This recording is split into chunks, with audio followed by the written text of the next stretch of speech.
ಯೋಗಾಗ್ನಿಯಲ್ಲಿ ಹೋಮಿಸ್ತಾಳೆ. ಭಾಗವತ ಹೇಳುವ ಚಿಂತನೆ ಎಷ್ಟು ಅದ್ಭುತವಾಗಿದೆ ನೋಡಿ. ದೇವತೆಗಳಾಗಿರಬಹುದು ಸತೀದೇವಿ, ಆದರೆ ತನ್ನ ಗಂಡನಿಗೆ ಆದ ಅವಮಾನ ಅದನ್ನು ಸಹಿಸಿಕೊಳ್ಳಲಿಕ್ಕೆ ತಯಾರಾಗಿಲ್ಲ ಅವಳು.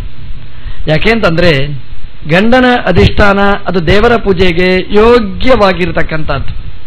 ಹೇಗೆ ತಂದೆ ತಾಯಿಗಳ ಅಧಿಷ್ಠಾನ ಅದು ಪೂಜಾರ್ಹ, ಆದರೆ ಹೆಂಡತಿಗಾಗುವಾಗ ತಂದೆಯ ಅಧಿಷ್ಠಾನಕ್ಕಿಂತಲೂ ಕೂಡ ಗಂಡನ ಅಧಿಷ್ಠಾನ ಅದು ಪ್ರಮುಖ ಆಯಿತು.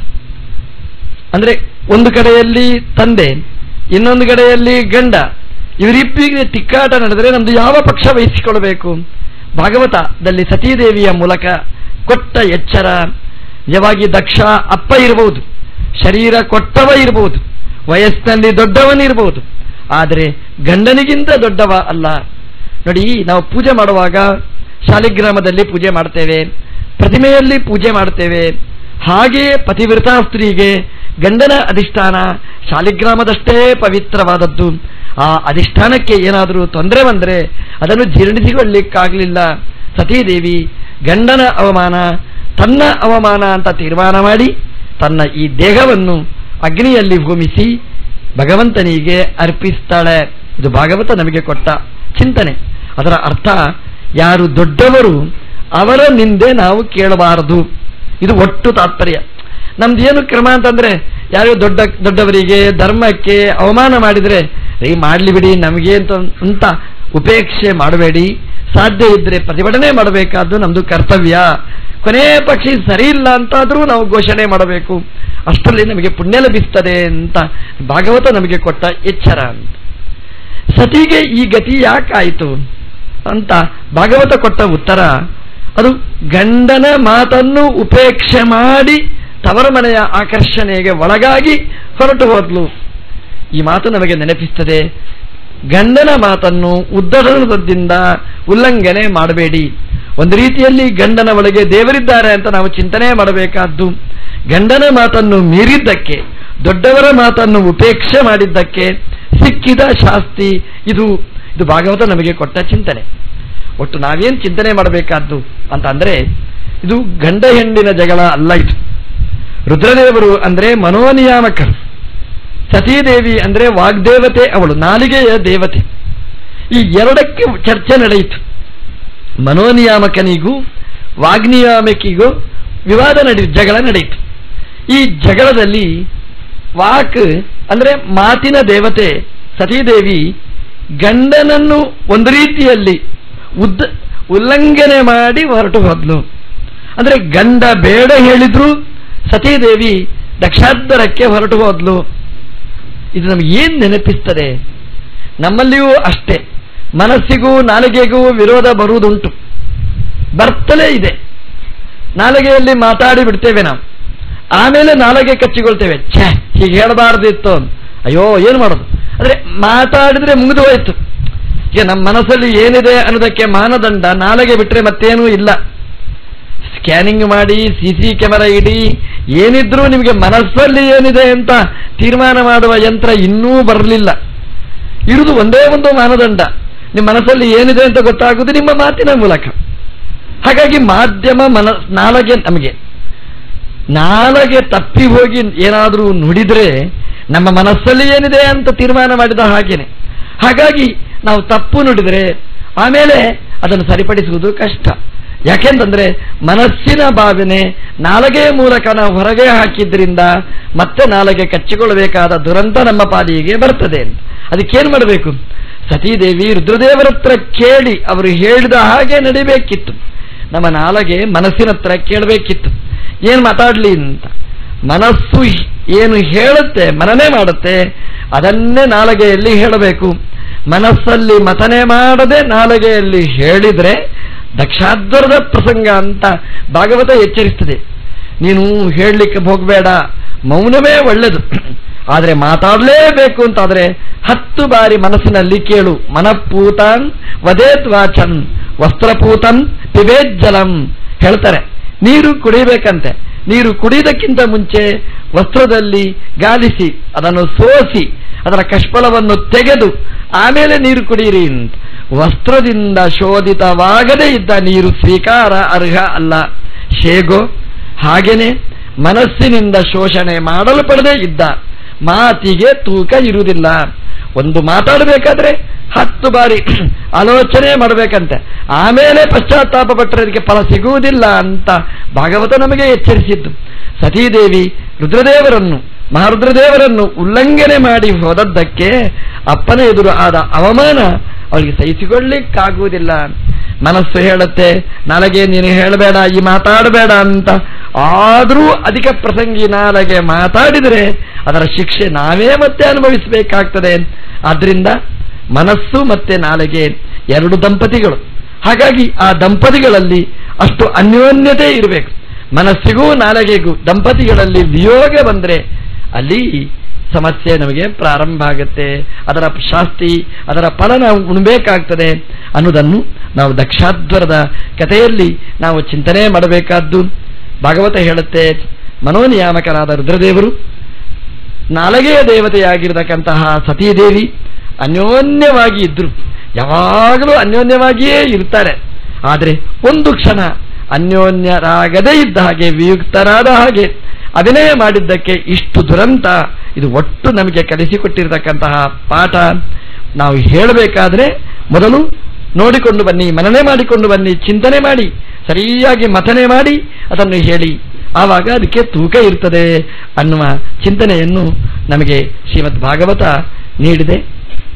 ಮತ್ತೆ ಸತೀದೇವಿ ಪಾರ್ವತಿಯಾಗಿ ಪರ್ವತರಾಜನ ಹಿಮವತ್ ಪರ್ವತನ ಮಗಳಾಗಿ ಅವತರಿಸ್ತಾಳೆ. ಪಾರ್ವತಿ ತಪಸ್ಸು ಮಾಡ್ತಾಳೆ, ಮತ್ತೆ ಪರಮೇಶ್ವರನನ್ನು ಒಲಿಸ್ತಾಳೆ. ಅಂದ್ರೆ ಜನ್ಮಾಂತರದಲ್ಲಿ ಮಾಡಿದ ಪಾಪಕ್ಕೆ ಒಂದು ರೀತಿಯಾದ ಪ್ರಾಯಶ್ಚಿತ್ತ ಪಾರ್ವತೀ ದೇವಿ ಗೈದು ಮತ್ತೆ ಪರಮೇಶ್ವರನ ಕೈ ಹಿಡಿದು ಸಾಧ್ವಿ ಶಿರೋಮಣಿಯಾಗಿ ಮೆರೆಯುತ್ತಾಳೆ. ಇವತ್ತೂ ಅಷ್ಟೇ ಮದುವೆಯ ಮಂಟಪದಲ್ಲಿ ಪಾರ್ವತಿ ಪರಮೇಶ್ವರರನ್ನು ನೆನಪಿಸಿಕೊಳ್ತೇವೆ. ಪಾರ್ವತಿ ಮತ್ತೆ ಪರಮೇಶ್ವರರು ಹೇಗೆ ಅನ್ಯೋನ್ಯವಾಗಿದ್ರು, ಸತೀ ಪರಮೇಶ್ವರರು ಹೇಗೆ ಅಂತ ಹೇಳೋದಿಲ್ಲ, ಪಾರ್ವತಿ ಪರಮೇಶ್ವರರು ಹೇಗೆ ಅನ್ಯೋನ್ಯವಾಗಿದ್ರು ಹಾಗೆ ಈ ದಂಪತಿಗಳು ಹಸೆಮಣೆಗೆ ಕಾಲಿಟ್ಟವರು ಅನ್ಯೋನ್ಯವಾಗಿ ನಿರಂತರವಾಗಿ ಇರಲಿ ಅನ್ನುವ ಪ್ರಾರ್ಥನೆ ಮಾಡುವ ಸಂಪ್ರದಾಯ ಅದು ವೈದಿಕದ್ದು. ಹಾಗಾಗಿ ಆ ಮಧು ಮಂಟಪದಲ್ಲಿ ಪಾರ್ವತಿ ಪರಮೇಶ್ವರನನ್ನು ಪ್ರಾರ್ಥನೆ ಮಾಡಲೇಬೇಕಾದ್ದು. ಈ ನಮ್ಮ ದೇಹದಲ್ಲಿಯೂ ಅವರು ಅನ್ಯೋನ್ಯವಾಗಿ ಇರಬೇಕಾದ್ದು. ಯಾಕೆಂದ್ರೆ ಮದುವೆ ಆದ ಮೇಲೆ ಮಾತು ಮುಖ್ಯ, ಅದೇ ಮನಸ್ಸಿನ ತೂಕ ಮಾನದಂಡ. ಹಾಗಾಗಿ ಪಾರ್ವತಿ ಪರಮೇಶ್ವರರು ಈ ದೇಹದಲ್ಲಿಯೂ ಕೂಡ ಅನ್ಯೋನ್ಯವಾಗಿದ್ದು ಒಳ್ಳೆಯ ಜೀವನವನ್ನು ನಡೆಸಲಿ ಅನ್ನುವ ಹರೈಕೆ ಪ್ರಾರ್ಥನೆ ಇದರಲ್ಲಿ ತುಂಬಿಕೊಂಡಿರ್ತದೆ ಅಂತ. ಹೀಗೆ ಸ್ವಯಂಭ ಮನುವಿನ 5 ಮಂದಿ ಮಕ್ಕಳಲ್ಲಿ 3 ಜನ ಹೆಣ್ಮಕ್ಕಳ ಕತೆ, ಆಕೂತಿ, ದೇವಹೂತಿ, ಪ್ರಸೂತಿ ಕಥೆಯನ್ನು ಹೇಳಿ 2 ಗಂಡು ಮಕ್ಕಳು, ಉತ್ತಾನಪಾದ, ಪ್ರಿಯವೃತ ಅನ್ನುವ 2 ಗಂಡು ಮಕ್ಕಳು ಅಂತ. ಉತ್ತಾನಪಾದ ಅಂತ ಅವನಿಗೆ 2 ಹೆಣ್ಣಂದಿರು ಅಂತ. ಇದೆಲ್ಲ ಸಾಮಾನ್ಯ. ರಾಜಾನೋ ಬಹುವಲ್ಲಭಾಹ ಅಂತ, ರಾಜರುಗಳಿಗೆ 2 ಹೆಣ್ಣಂದಿರು ಇರ್ತಾರೆ ಅಂತ. 2 ಏನು, ಎಷ್ಟೋ ಜನ ಹೆಣ್ಮಕ್ಳು, ಬಹುವಲ್ಲಭಾಹ ಅಂತ ರಾಜರುಗಳಿಗೆ. ಆದರೆ ಉತ್ತಾನಪಾದನಿಗೆ ವಿಶೇಷವಾಗಿ 2 ಹೆಂಡತಿ ಅಂತ. 2 ಹೆಂಡತಿಯನ್ನು ಕಟ್ಟಿಕೊಂಡ ಉತ್ತಾನಪಾದನ ಚಿಂತನೆ ನಮ್ಮ ಮುಂದೆ ಇಡ್ತಾರೆ.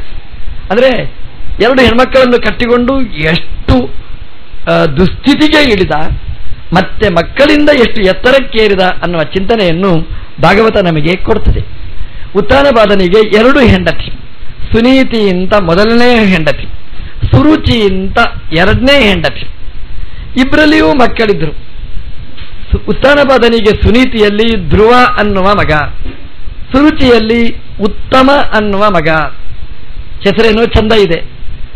ಸುರುಚಿ ತನ್ನ ಮಗನಿಗೆ ಉತ್ತಮ ಅಂತ ಹೆಸರಿಟ್ಟಿದ್ದಾಳೆ, ಒಳ್ಳೆಯವ ಅಂತ ಹೆಸರಿಟ್ಟಿದ್ದಾಳೆ. ಒಳ್ಳೆಯವನೇ, ಕೆಟ್ಟವ ಏನು ಅಲ್ಲ, ಸಹಜವಾಗಿ ಬಾಲಚಾಪಲ. ಹಾಗಾಗಿ ಅವನಿಗೆ ಕೆಟ್ಟವನ ಹಾಗೆ ಕಾಣಿಸಿಕೊಳ್ಬೇಕಾದ ದುರಂತ. ಮಕ್ಕಳಿಗೆ ಏನು ಸ್ವಭಾವ ಅಂತಂದ್ರೆ, ಒಂದು ಮಗು ಏನನ್ನು ಬಯಸ್ತದೆ, ಇನ್ನೊಂದು ಮಗು ಅದನ್ನೇ ಬಯಸ್ತದೆ. ಲೋಕದ ನಿಯಮ ನೀವು ನೋಡಬೇಕಿದ್ರೆ. ಅದಕ್ಕೆ ಮತ್ತೊಂದು ಅಂತದ್ದು ಕೊಡ್ತೇನೆ ಅಂದ್ರೆ ಕೊಡ್ಲಿಕ್ಕಾಗುವುದಿಲ್ಲ, ಬೇಡ ಅಂತ ಹೇಳುತ್ತೆ. ಅದು ಅದೇ ಬೇಕು. ಒಂದು ಮಗು ಯಾವುದನ್ನು ತಗೊಂಡಿದೆ ಅದೇ ಇನ್ನೊಂದು ಮಗುವಿಗೆ ಬೇಕು. ಇದೇ ಗಲಾಟೆ, ಇದೇ ಜಗಳ, ಇದೇ ನಮ್ದು ಜೀವನ, ಇದೇ ಸಂಸಾರ ಅಂತಂದ್ರೆ. ಈಗ ಏನಾಯ್ತು ಅಂತಂದ್ರೆ, ಧ್ರುವ ಅಪ್ಪನ ತೊಡೆಯನ್ನು ಅಪೇಕ್ಷೆ ಪಟ್ಟ. ಉತ್ತಮ ಅಪ್ಪನ ತೊಡೆ ಬೇಕು ಅಂತ ಬಯಸಿದ. ಮಕ್ಕಳಲ್ಲಿ ಜಗಳ ಪ್ರಾರಂಭ ಆಯಿತು. ಯಾರಿಗೆ ಅಪ್ಪನ ತೊಡೆ ಎಂದು? 2 ತೊಡೆ ಇದೆ, 2ರಲ್ಲಿ ಕೊಡಬಹುದಿತ್ತು. ಆದರೆ ಉತ್ತಮನ ಸ್ಥಿತಿ ಏನು ಅಂದ್ರೆ, ಧ್ರುವ ಯಾವ ತೊಡೆಯನ್ನು ಅಪೇಕ್ಷೆ ಪಟ್ಟ ಅದೇ ತೊಡೆ ಉತ್ತಮನಿಗೆ ಬೇಕು ಅಂತ. ಈ ಕೇಸ್ ಹೆಣ್ಮಕ್ಕಳ ಅಂತಃಪುರಕ್ಕೆ ಹೋಯಿತು, ಅಂದ್ರೆ ಸುರುಚಿಯ ಅಂತಃಪುರಕ್ಕೆ ಹೋಯಿತು. ಈ ಕೇಸ್ ಜಡ್ಜ್ಮೆಂಟ್ ಕೊಡ್ಲಿಕ್ಕೆ ಸುರುಚಿಯ ಕೈಗೆ ಹೋಯಿತು. ನೀವು ನೋಡಿ, ಲೆಕ್ಕ ಪ್ರಕಾರ ಎಲ್ಲಿ ಹೋಗಬೇಕಾಗಿತ್ತು? ಮೊದಲನೇ ಹೆಂಡತಿ ಸುನೀತಿಯ ಚೇಂಬರಿಗೆ ಹೋಗಬೇಕಿತ್ತು, ಅಲ್ಲಿ ಹೋಗಲಿಲ್ಲ. 2ನೇ ಚೇಂಬರ್ ಸುರುಚಿಯ ಕಡೆಗೆ ಹೋಯಿತು. ಯಾಕೆಂತಂದ್ರೆ 2ನೇ ಹೆಂಡತಿ ಅವಳು, 2ನೇ ಹೆಂಡತಿಗೆ ಮೊದಲನೇ ಸ್ಥಾನಮಾನ. ಯಾಕೆಂತಂದ್ರೆ ರಾಜ ಮೊದಲನೇ ಹೆಂಡತಿ ಇರುವಾಗಲೇ 2ನೇ ಹೆಂಡತಿಯನ್ನು ಅಪೇಕ್ಷೆ ಪಟ್ಟು ಮದುವೆ ಆದ್ದರಿಂದ ಇಡೀ ಕಾರ್ಬಾರೆಲ್ಲ ಅವಳ ಕೈಯಲ್ಲಿ, ಇಡೀ ರಾಜ್ಯದ ಬಿಗದ ಕೈ ಅವಳ ಕೈಯಲ್ಲಿ. ರಾಜ್ಯದ ಬಿಗದ ಕೈ ಅನ್ನೋದಕ್ಕಿಂತಲೂ ಜಾಸ್ತಿ ಉತ್ತಾನಪಾದನ ಬಿಗದ ಕೈ ಅವಳ ಕೈಯಲ್ಲಿತ್ತು. ಹಾಗಾಗಿ ಉತ್ತಾನಪಾದ ಅವಳ ಕೈಗೊಂಬೆಯಾಗಿದ್ದ ಅಂತ. ಎಷ್ಟು ದೂರ ಅಂತ ನೋಡಿ. ಇಡೀ ದೇಶವನ್ನು ಆಳುವ ರಾಜ ಒಂದು ಹೆಣ್ಮಗಳ ಕೈಗೊಂಬೆ ಆದ್ರೆ, ಅದು ಸುರುಚಿಯ ಕೈಗೊಂಬೆ ಆದ್ರೆ ಎಂಥ ದುರಂತ ಅಂತ. ಸುರುಚಿ ಅಂದ್ರೆ ಏನು ಗೊತ್ತೋ? ಒಳ್ಳೆಯ ರುಚಿಕರವಾದದ್ದನ್ನು ಬಯಸುವವಳು ಅಂತ ಅರ್ಥ. ಅವಳಿಗೆ ಯಾವುದು ನೀತಿ ನಯ ಮುಖ್ಯ ಅಲ್ಲ. ಸುನೀತಿ ಅಂದ್ರೆ ಹಾಗೆ, ನೀತಿ ನಯದಲ್ಲಿ ನೈರ್ಭರ್ಯ ಅವಳಿಗೆ, ಸುರುಚಿಗೆ ರುಚಿಯಲ್ಲಿ ನೈರ್ಭರ್ಯ. ಹಾಗಾಗಿ ಅವಳು ಬಯಸಿದ್ದೇ ಆಗಬೇಕು ಸುರುಚಿಗೆ. ಹಾಗಾಗಿ ಸುರುಚಿಯ ಕೈಗೊಂಬೆ ಆದ. ಸುರುಚಿ ಆರ್ಡರ್ ಮಾಡಿದ್ಲು, ತೊಡೆಯಲ್ಲಿ ಧ್ರುವನಿಗೆ ಜಾಗ ಕೊಡಬಾರದು ಅಂತ. ಅಲ್ಲ, ಉತ್ತಮನಿಗೆ ಜಾಗ ಕೊಡು ಅಂತ ಕೇಳಬಹುದು, ಧ್ರುವನಿಗೆ ಕೊಡಬಾರದು ಅನ್ನುವುದು ದೋಷ ನೋಡಿ. ಇದನ್ನು ಈರ್ಷೆ, ಇದನ್ನೇ ಅಸೂಯೆ, ಇದನ್ನೇ ಹೊಟ್ಟೆ ಕಿಚ್ಚು ಅಂತ ಹೇಳ್ತಾರೆ. ನಮ್ದು ಕ್ರಮ ಏನು ಅಂದ್ರೆ, ನನಗೆ ಬೇಕೋ ಬೇಡೋ ಗೊತ್ತಿಲ್ಲ, ಇನ್ನೊಬ್ಬರಿಗೆ ಸಿಗಬಾರದು ಅಂತ. ಇದು ನಮ್ದು ಕ್ರಮ. ಒಂದು ವೇಳೆ ಅಲ್ಲಿ 2 ಇದೆ ಅಂತ ಇಟ್ಟುಕೊಳ್ಳಿ, ಆವಾಗ ನನಗೆ ಬೇಕಾಗಿರುವುದಿಲ್ಲ, ಇನ್ನೊಬ್ಬನಿಗೆ ಕೊಡ್ತಾರೆ ನನಗೆ ಹಾಕು ಅಂತ ನಾನು ಚೆಲ್ಲಿದ್ರೂ ಪರವಾಗಿಲ್ಲ. ಇದು ನಮ್ಮ ಈರ್ಷೆ, ಇದು ಸುರುಚಿಯ ಸ್ವಭಾವ. ಸುರುಚಿಗೆ ಬೈದು ಉಪಯೋಗ ಏನಿಲ್ಲ. ನಮ್ಮ ಜೀವನವನ್ನೇ ಒಂದ್ಸಲ ಪರಿಶೀಲನೆ ಮಾಡಿದರೆ ನಾವೇನು ಸುರುಚಿಗಿಂತ ಬೆಟರ್ ಏನೂ ಅಲ್ಲ, ಸುರುಚಿಗಿಂತ ಇನ್ನೂ ಕೆಳಗಿರುವವರೇ. ನಮ್ಮ ಸ್ವಭಾವ ಏನಂದ್ರೆ, ನನಗೆ ಬೇಕೋ ಬೇಡೋ ಇನ್ನೊಬ್ಬರಿಗೆ ಸಿಗಬಾರದು ಅನ್ನೋದೇ ನಮ್ಮ ಜೀವನದ ಒಟ್ಟು ತಾತ್ಪರ್ಯ. ಅದನ್ನು ತಿದ್ದಬೇಕಾಗಿತ್ತು. ಸುರುಚಿ ಹೇಳ್ತಾಳೆ ಧ್ರುವನನ್ನು ಕರೆದು, ಅಪ ಧ್ರುವ, ನಿನಗೆ ಉತ್ತಾನಪಾದನ ತೊಡೆ ಏರುವ ರೈಟ್ ನಿನಗಿಲ್ಲ. ಧ್ರುವ ಕೇಳಿದ, ಅಮ್ಮ ಯಾಕಿಲ್ಲ ನನಗೆ ಅಧಿಕಾರ ಅಂತ. ನನ್ನ ಅಪ್ಪ, ನೋಡು, ನೀನು ತೊಡೆ ಏರಬೇಕಾಗಿದ್ರೆ ಮೊದಲು ಸುರುಚಿಯ ಗರ್ಭದೊಳಗೆ ಪ್ರವೇಶ ಮಾಡಬೇಕು. ಏನರ್ಥ ಗೊತ್ತಾ ಅದಕ್ಕೆ? ನೀನು ಸಾಯ್ಬೇಕು, ಮತ್ತೆ ಪುನಃ ಹುಟ್ಟಬೇಕು, ಅದು ಸುರುಚಿಯ ಗರ್ಭದಲ್ಲೇ ಹುಟ್ಟಬೇಕು, ಆವಾಗ ಮಾತ್ರ ಈ ತೊಡೆ ಸಿಗ್ತದೆ ನಿನಗೆ ಅಂತ. ಅಂದ್ರೆ ಸುನೀತಿಯ ಮಕ್ಕಳಿಗೆ ಅಪ್ಪನ ತೊಡೆಯನ್ನು ಏರುವ ಅಧಿಕಾರ ಇಲ್ಲ. ಇದು ಯಾವುದೋ ಒಂದು ಹಳ್ಳಿಯ ಹುಡುಗ ಅಲ್ಲ ಇವ ಧ್ರುವ ಅಂತಂದ್ರೆ. ಅದೇ ಉತ್ತಾನಪಾದನ ಮೊದಲನೇ ಮಗ ಇವ. ಅಂದ್ರೆ ಕ್ಷಾತ್ರ ತೇಜಸ್ಸಿನ ಮಗ, ಅಂದ್ರೆ ರಕ್ತದಲ್ಲಿಯೇ ರಾಜಕೀಯ ರಾಜತ್ವ ಇದೆ, ಚಕ್ರವರ್ತಿತ್ವ ಎಂಬ ಲಕ್ಷಣ ಇದೆ. ಹಾಗಾಗಿ ಅವಮಾನವನ್ನು ತಡ್ಕೊಳ್ಳಿಕ್ಕೆ ಅವನಿಂದ ಆಗಲಿಲ್ಲ. ಓ, ಸುನೀತಿಯ ಮಕ್ಕಳಿಗೆ ಉತ್ತಾನಪಾದನ ತೊಡೆ ಸಿಗುವುದಿಲ್ವಾ, ಏನ್ ಮಾಡಬೇಕು ಅಂತ ಧ್ರುವ ಕೇಳಿದ. ಆಗ ಸುರುಚಿ ಹೇಳ್ತಾಳೆ, ನೀನು ಸುರುಚಿಯ ಗರ್ಭದಲ್ಲಿ ಪ್ರವೇಶ ಮಾಡಬೇಕಾದ್ರೆ ದೇವರ ಹತ್ರ ಪ್ರಾರ್ಥನೆ ಮಾಡು, ನಾನು ಸುರುಚಿಯ ಮಗನಾಗಬೇಕು, ನನಗೆ ಉತ್ತಾನಪಾದನ ತೊಡೆಯಬೇಕು ಅಂತ ದೇವರನ್ನು ಪ್ರಾರ್ಥನೆ ಮಾಡು. ಎಂಥ ಮೂರ್ಖಿ ನೋಡಿ, ಎಂಥ ಮೂರ್ಖತನ. ದೇವರನ್ನು ಪ್ರಾರ್ಥನೆ ಮಾಡಿದರೆ ಉತ್ತಾನಪಾದನ ತೊಡೆ ಯಾಕೆ? ದೇವರ ತೊಡೆಯೇ ಸಿಗುತ್ತೆ ನೋಡಿ, ಉತ್ತಾನಪಾದನ ತೊಡೆ ಯಾಕಬೇಕು? ತಲೆ ಇಲ್ಲ ಅವಳಿಗೆ ಅಷ್ಟು. ದೇವರು ಸಿಕ್ಕಿದರೆ ಎಲ್ಲವೂ ಸಿಕ್ಕಿದಾಗ ಇನ್ನೇನು ಸಿಗ್ಲಿಕ್ಕಿದೆ. ಹಾಗಾಗಿ ಅದೆಲ್ಲ ವ್ಯರ್ಥ. ಆದರೂ ಅವಳ ಆ ಈರ್ಷ್ಯಾದ ಪರಾಕಾಷ್ಠೆ ಅದು ಎದ್ದು ಕಾಣ್ತಿತ್ತು. ಉತ್ತಾನಪಾದನ ತೊಡೆ ಸಿಗಲಿಲ್ಲ, ಅದಲ್ಲ, ಅದು ಅವನಿಗೆ ನೋವಾಗಲಿಲ್ಲ. ಅವನಿಗೆ ನೋವಾದ್ದು ಸುರುಚಿಯ ಮಾತಿನ ತೀಕ್ಷ್ಣತೆ, ಅದನ್ನು ಜೀರ್ಣಿಸಿಕೊಳ್ಳಿಕ್ಕಾಗಲಿಲ್ಲ. ಭಾಗವತಲ್ಲಿ ಹೇಳ್ತಾರೆ, ಧ್ರುವ ಅಲ್ಲಿಂದ ಓಡಿದ ಅಂತೆ. ಹೇಗೆ ಓಡಿದ? ದಂಡಹತೋ ಜತಾಶಿಹಿ ಅಂತ ಭಾಗವತಲ್ಲಿ ಹೇಳ್ತಾರೆ. ಒಂದು ಸರ್ಪ, ಸಹಜವಾಗಿ ಸರ್ಪ ಅಂದ್ರೆ ಬುಸುಗುಟ್ಟುವ ಸ್ವಭಾವ, ವಿಷಮಯವಾದ ಜಂತು. ದಂಡಹತೋ ಯತಾಹಿ, ಒಂದು ಕೋಲಿನಿಂದ ಸರ್ಪಕ್ಕೆ ಹೊಡೆದರೆ ಹೇಗಿರ್ತದೆ ಅದರಷ್ಟಕ್ಕೆ ಹೋಗ್ತಾ ಇರ್ತದೆ ಸರ್ಪ. ಹೋಗುವಾಗ ಒಬ್ಬ ಕೋಲಿಂದ ಹೊಡೆದ್ರೆ ಅದು ಬಿಡುತ್ತಾ ಸರ್ಪ? ಕೊನೆಯ ತನಕ ಅದಕ್ಕೆ ಸರಿಯಾದ ಪ್ರತೀಕಾರ ಆಗುವ ತನಕ ಅದು ಬಿಡುವಂತಹದ್ದಲ್ವೇ ಅಲ್ಲ. ಹಾಗಾದ ಉತ್ಥಾನಪಾದನ ಮಗನಾದಂತಹ ಧ್ರುವ ಅಂತ ಹೇಳ್ತಾರೆ.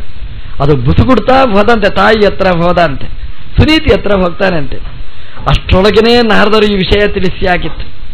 ಸುನೀತಿ ಮಗ ಬಂದ ಕೂಡಲೇ ಪ್ರೀತಿಯಿಂದ ಆಲಿಂಗನೆ ಮಾಡ್ತಾಳೆ, ನೆತ್ತಿ ಮೂಸ್ತಾಳೆ, ಆಗ್ರಾಣನೆ ಮಾಡ್ತಾಳೆ, ಮಗುವಿನ ಹತ್ರ ವಿಚಾರಿಸ್ತಾಳೆ, ಮಗು ಏನು ವಿಷಯ ಅಂತ ಹೇಳ್ತಾನೆ. ಉತ್ತಮ ದೇವರನ್ನು ಒಲಿಸಿಕೊಂಡು ಬರಬೇಕು ಅಂತ ಸುರುಚಿ ಹೇಳಿದ್ದಾಳೆ ಅಂತ. ನಾವಾಗಿದ್ರೆ ಒಂದು ವೇಳೆ ಹಾಗೆ ಹೇಳಿದ್ದ, ಅವಳಿಗೇನು ಅಧಿಕಾರ, ಒಂದು ಕೈ ನೋಡ್ತೇನೆ ಅಂತ ಜಗಳನೇ ಪ್ರಾರಂಭ ಆಗಿತ್ತು. ಸುನೀತಿ ಎಷ್ಟು ಚೆನ್ನಾಗಿ ಹೇಳ್ತಾಳೆ ಅಂತಂದ್ರೆ, ಧ್ರುವ ಸುರುಚಿ ಹೇಳಿದ್ರಲ್ಲಿ ತಪ್ಪೇನಿದೆ, ದೇವರನ್ನು ಒಲಿಸಿಕೊಂಡು ಬರಬೇಕು ಅಂತ ಹೇಳಿದ್ದಾಳೆ. ಆರಾಧಯ ಅಧೋಕ್ಷಜ ಪಾದಪದ್ಮಂ, ಭಗವಂತನ ಪಾದಪದ್ಮವನ್ನು ಆರಾಧನೆ ಮಾಡು, ಹೋಗು ಇಲ್ಲಿಂದ ಅಂತ ತಾಯಿ ಆಶೀರ್ವಾದ ಮಾಡಿ ಧ್ರುವನನ್ನು ಕಳುಹಿಸಿ ಕೊಡ್ತಾಳೆ. ಇದಕ್ಕೆ ಸುನೀತಿ ಅಂತ ಹೆಸರು ನೋಡಿ. ನೀತಿ ಅಂದ್ರೆ ನ್ಯಾಯ, ಸುನೀತಿ ಅಂದ್ರೆ ಒಳ್ಳೆಯ ನ್ಯಾಯ ಕೊಡುವವಳು. ಅಂದ್ರೆ ದೇವರನ್ನು ಆರಾಧನೆ ಮಾಡಬೇಕು ಎಂಬುದರ ಬಗ್ಗೆ ತಕರಾರಿಲ್ಲ ಅವಳು ಸುನೀತಿತ್ತು. ಸುರುಚಿಯ ಗರ್ಭದೊಳಗೆ ಹೋಗಬೇಕೋ ಬೇಡೋ ಅದು ಎರಡನೇ ಪ್ರಶ್ನೆ. ದೇವರನ್ನು ಆರಾಧನೆ ಮಾಡಬೇಕು, ಇದಕ್ಕೆ ಸುನೀತಿಯ ಪೂರ್ಣ ಅಭಿಮತ ಇತ್ತು. ಅವಳು ಹೇಳ್ತಾಳೆ ಧ್ರುವನಿಗೆ, ಖಂಡಿತ ದೇವರನ್ನು ಆರಾಧಿಸು. ಎಂತಹ ಶಬ್ದ ಹೇಳ್ತಾಳೆ ಗೊತ್ತಾ? ಅಧೋಕ್ಷಜ ಪಾದ ಪದ್ಮಂ ಅಂತ. ಅಧೋಕ್ಷಜ ಅಂದ್ರೆ ಕಣ್ಣಿಗೆ ಕಾಣದಿದ್ದ ದೇವರು ಅಂತ ಅರ್ಥ. ಅವರನ್ನು ಆರಾಧಿಸು, ಕಷ್ಟ ನೋಡಿ. ಕಣ್ಣಿಗೆ ಕಂಡ್ರೆ ಅದನ್ನು ಆರಾಧನೆ ಮಾಡೋದು ಸುಲಭ. ಕಣ್ಣಿಗೆ ಕಂಡ್ರೆ ಹತ್ತಿರ ಹೋಗಿ ಪಾದ ಪ್ರಕ್ಷಾಳನೆ ಮಾಡಿ, ಕೈಗೆ ನೀರು ಹಾಕಿ, ಕುತ್ತಿಗೆಗೊಂದು ಹಾರ ಹಾಕಿ, ಗಂಧಲೇಪನೆ ಮಾಡಿ, ನೈವೇದ್ಯ ಸಮರ್ಪಣೆ ಮಾಡಿ, ಎಲ್ಲ ಕೈಗೆ ಕೊಟ್ಟು ಒಲಿಸಿಕೊಳ್ಳಬಹುದು. ಕಣ್ಣಿಗೆ ಕಾಣದಿದ್ದವನನ್ನು ಒಲಿಸಿಕೊಳ್ಳುವುದೇ ಹಾಗೆ. ತಾಯಿ ಅದೇನು ಹೇಳೋದಿಲ್ಲ, ಆರಾಧಯ ಅಂತ ಅಷ್ಟೇ ಹೇಳ್ತಾಳೆ. ಅಧೋಕ್ಷಜ ಪಾದಪದ್ಮಂ ಅಂತ ಸುನೀತಿಯಿಂದ ಆಶೀರ್ವಾದವನ್ನು ಪಡೆದ ಧ್ರುವ ಕಾಡಿಗೆ ತೆರಳುತ್ತಾನೆ. ಬರೀ ಉತ್ಥಾನಪಾದ ಅಂತಂದ್ರೆ ಯಾವುದೋ ಒಬ್ಬ ಉತ್ಥಾನಪಾದ ಅಲ್ಲ, ನಾವೆಲ್ಲರೂ ಉತ್ಥಾನಪಾದರೆ. ಎಲ್ರಿಗೂ ಎರಡು ಹೆಣ್ಣಂದಿರಿದ್ದಾರೆ, ಸುನೀತಿ ಸುರುಚಿ ಅಂತ. ಅದೇನು ಸ್ವಾಮಿಗಳಾದರೂ ಸರಿ, ಸುನೀತಿ ಸುರುಚಿ ಎಂಬ ಎರಡು ಹೆಣ್ಣಂದಿರು ಇದ್ದೇ ಇರ್ತಾರೆ ಅಂತ. ಏನು ಸುನೀತಿ ಅಂದ್ರೆ ಏನು, ಸುರುಚಿ ಅಂದ್ರೆ ಏನು? ನಮ್ಮನ್ನು ಬೆನ್ನಟ್ಟಿ ಕಾಡುವ ಎರಡು ಸಮಸ್ಯೆಗಳು, ಒಂದು ಸುನೀತಿ, ಒಂದು ಸುರುಚಿ ಅಂತ. ಸುರುಚಿ ಅಂದ್ರೆ ದೊಡ್ಡ ಸಮಸ್ಯೆ ಅದಂತು. ಏನು ಅಂದ್ರೆ ರುಚಿಕರವಾದದ್ದು ಯಾವುದು ಅದು ಬೇಕು ಅಂತ ಬಯಸುವ ಮನಸ್ಸಿನ ಅಭಿಲಾಷೆಗೆ ಸುರುಚಿ ಅಂತ ಹೆಸರು. ಸುನೀತಿ ಅಂದ್ರೆ ಯಾವುದು ನ್ಯಾಯಬದ್ಧವಾದ್ದು ಅದನ್ನು ಮಾತ್ರ ಆಸೆ ಪಟ್ಟರೆ ಅದನ್ನು ಸುರುಚಿ ಅಂತ ಕರೆದರು.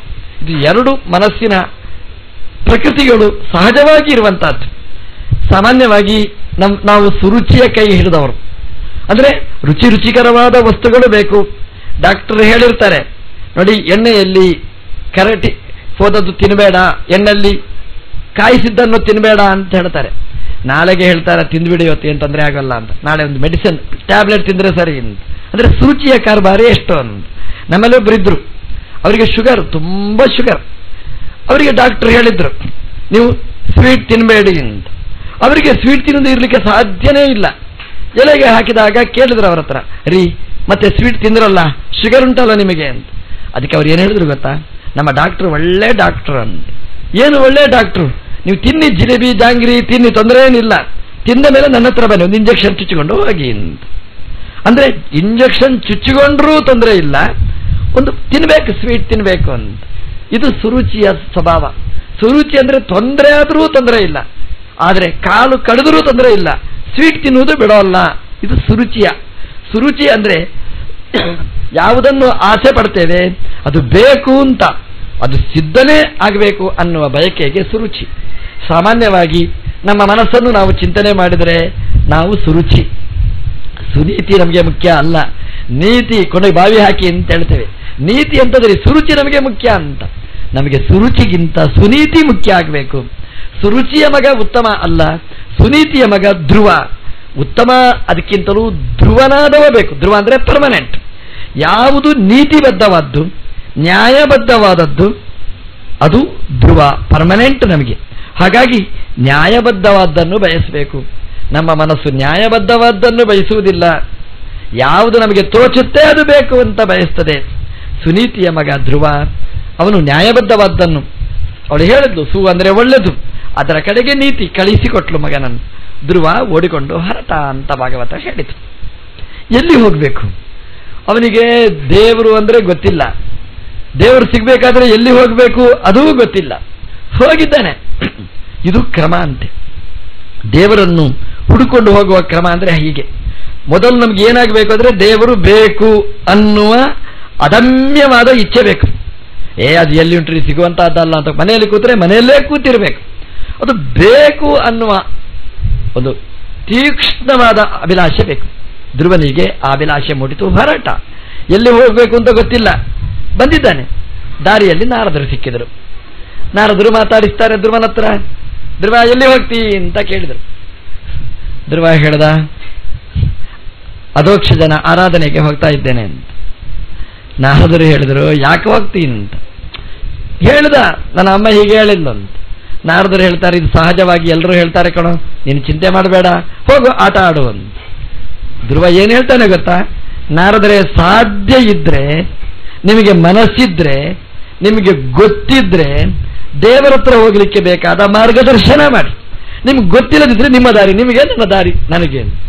ನಾರದರು ಹೇಳಿದರು, ಇನ್ನೂ ಪುಟಾಣಿ, ಸರಿಯಾಗಿ ನಡಿಲಿಕ್ಕೆ ಬರುವುದಿಲ್ಲ, ಮಾತಾಡ್ಲಿಕ್ಕೆ ಬರುವುದಿಲ್ಲ, ಎಂಥ ರಾಜ ಟಿವಿ, ಎಂಥ ದೀಕ್ಷೆ ಅಂತ. ನಾರದರಿಗೆ ತುಂಬ ಖುಷಿ ಆಯ್ತು, ಇಷ್ಟ ಆಯ್ತು. ಶಬಾಷ್ ಅಂತ ಪ್ರಶಂಸನೆ ಮಾಡಿದ್ರು. ಅವನ ತಲೆ ಮೇಲೆ ಕೈ ಇಟ್ರು. ತಲೆ ಮೇಲೆ ಎಲ್ಲರೂ ಕೈ ಇಡ್ತಾರೆ, ಭಸ್ಮಾಸುರನ ಕೈ ಅದರೇನು ಮಾಡೋದು? ನಾರದರು ಕೈ ಇಟ್ರು ಧ್ರುವನ ಕೈ ಮೇಲೆ. ಯಾವ ಕೈಯಿಂದ ಭಗವಂತನ ಪಾದವನ್ನು ಮುಟ್ಟಿದ್ರೋ ನಾರದರು, ಅದೇ ಕೈಯನ್ನು ಧ್ರುವನ ತಲೆ ಮೇಲೆ ಇಟ್ರು.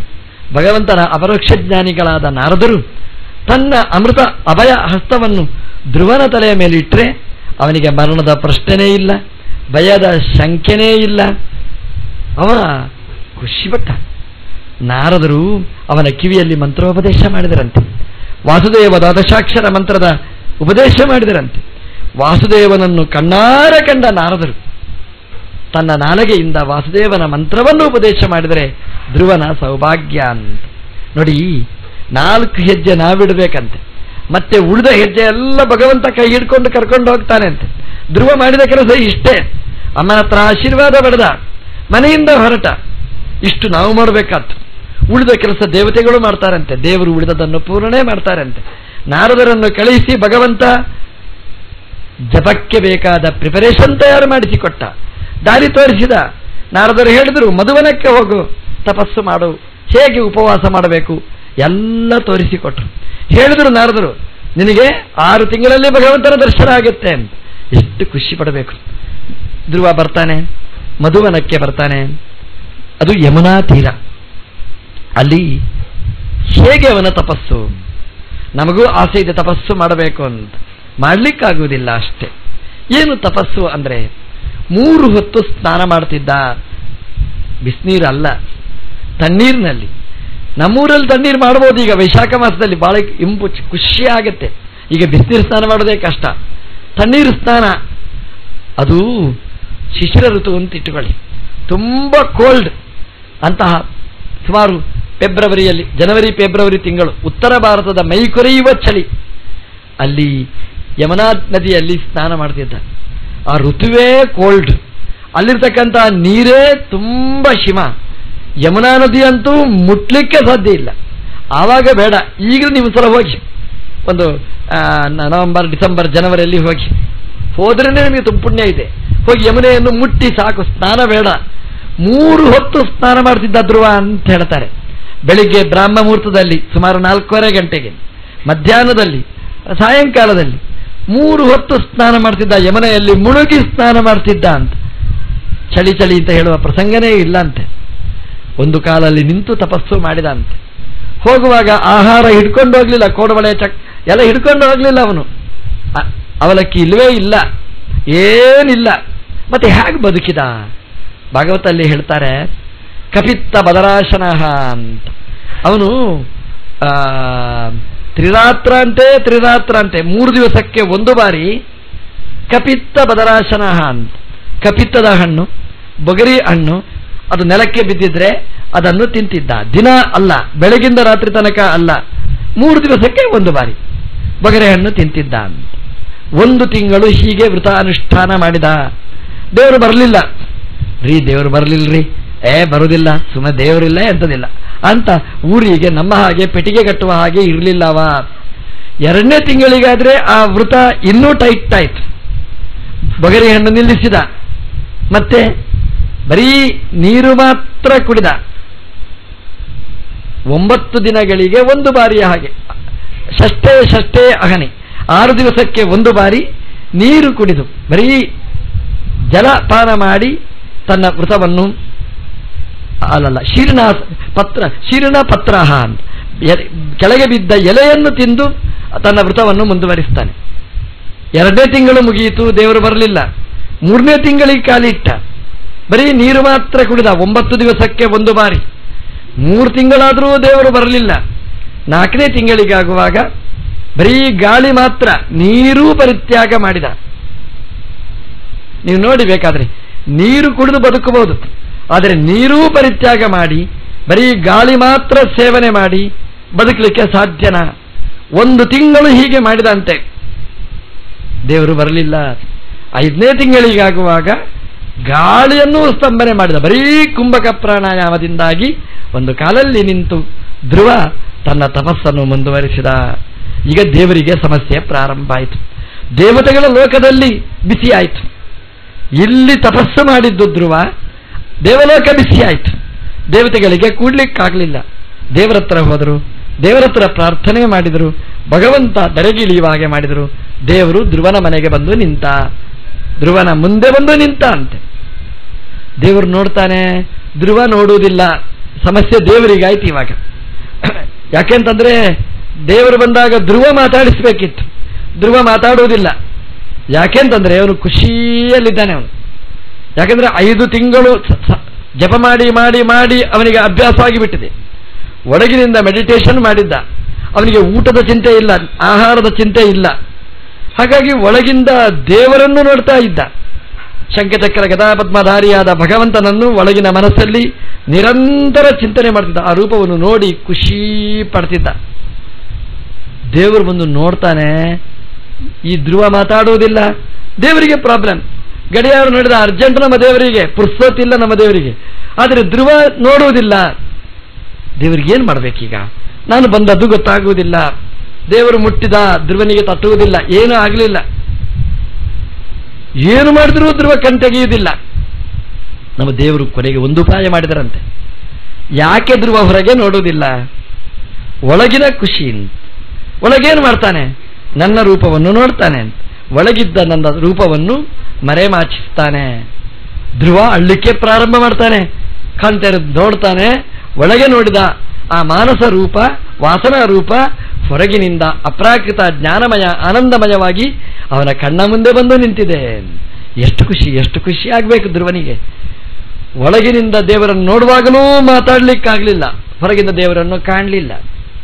ಕಣ್ತೆರೆದು ನೋಡ್ತಾನೆ, ಧ್ರುವನಿಗೆ ಮಾತಾಡ್ಲಿಕ್ಕಾಗುವುದಿಲ್ಲ ಅಂತೆ. ತುಂಬಾ ಖುಷಿ. ಆದ್ರೆ ನಾವು ಬಯಸಿದ್ದು ಸಿಕ್ಕಿದ್ರೆ ಮಾತಾಡ್ಲಿಕ್ಕಾಗತ್ತಾ? ಮಾತೇ ಬರುವುದಿಲ್ಲ. ತುಂಬಾ ಖುಷಿ.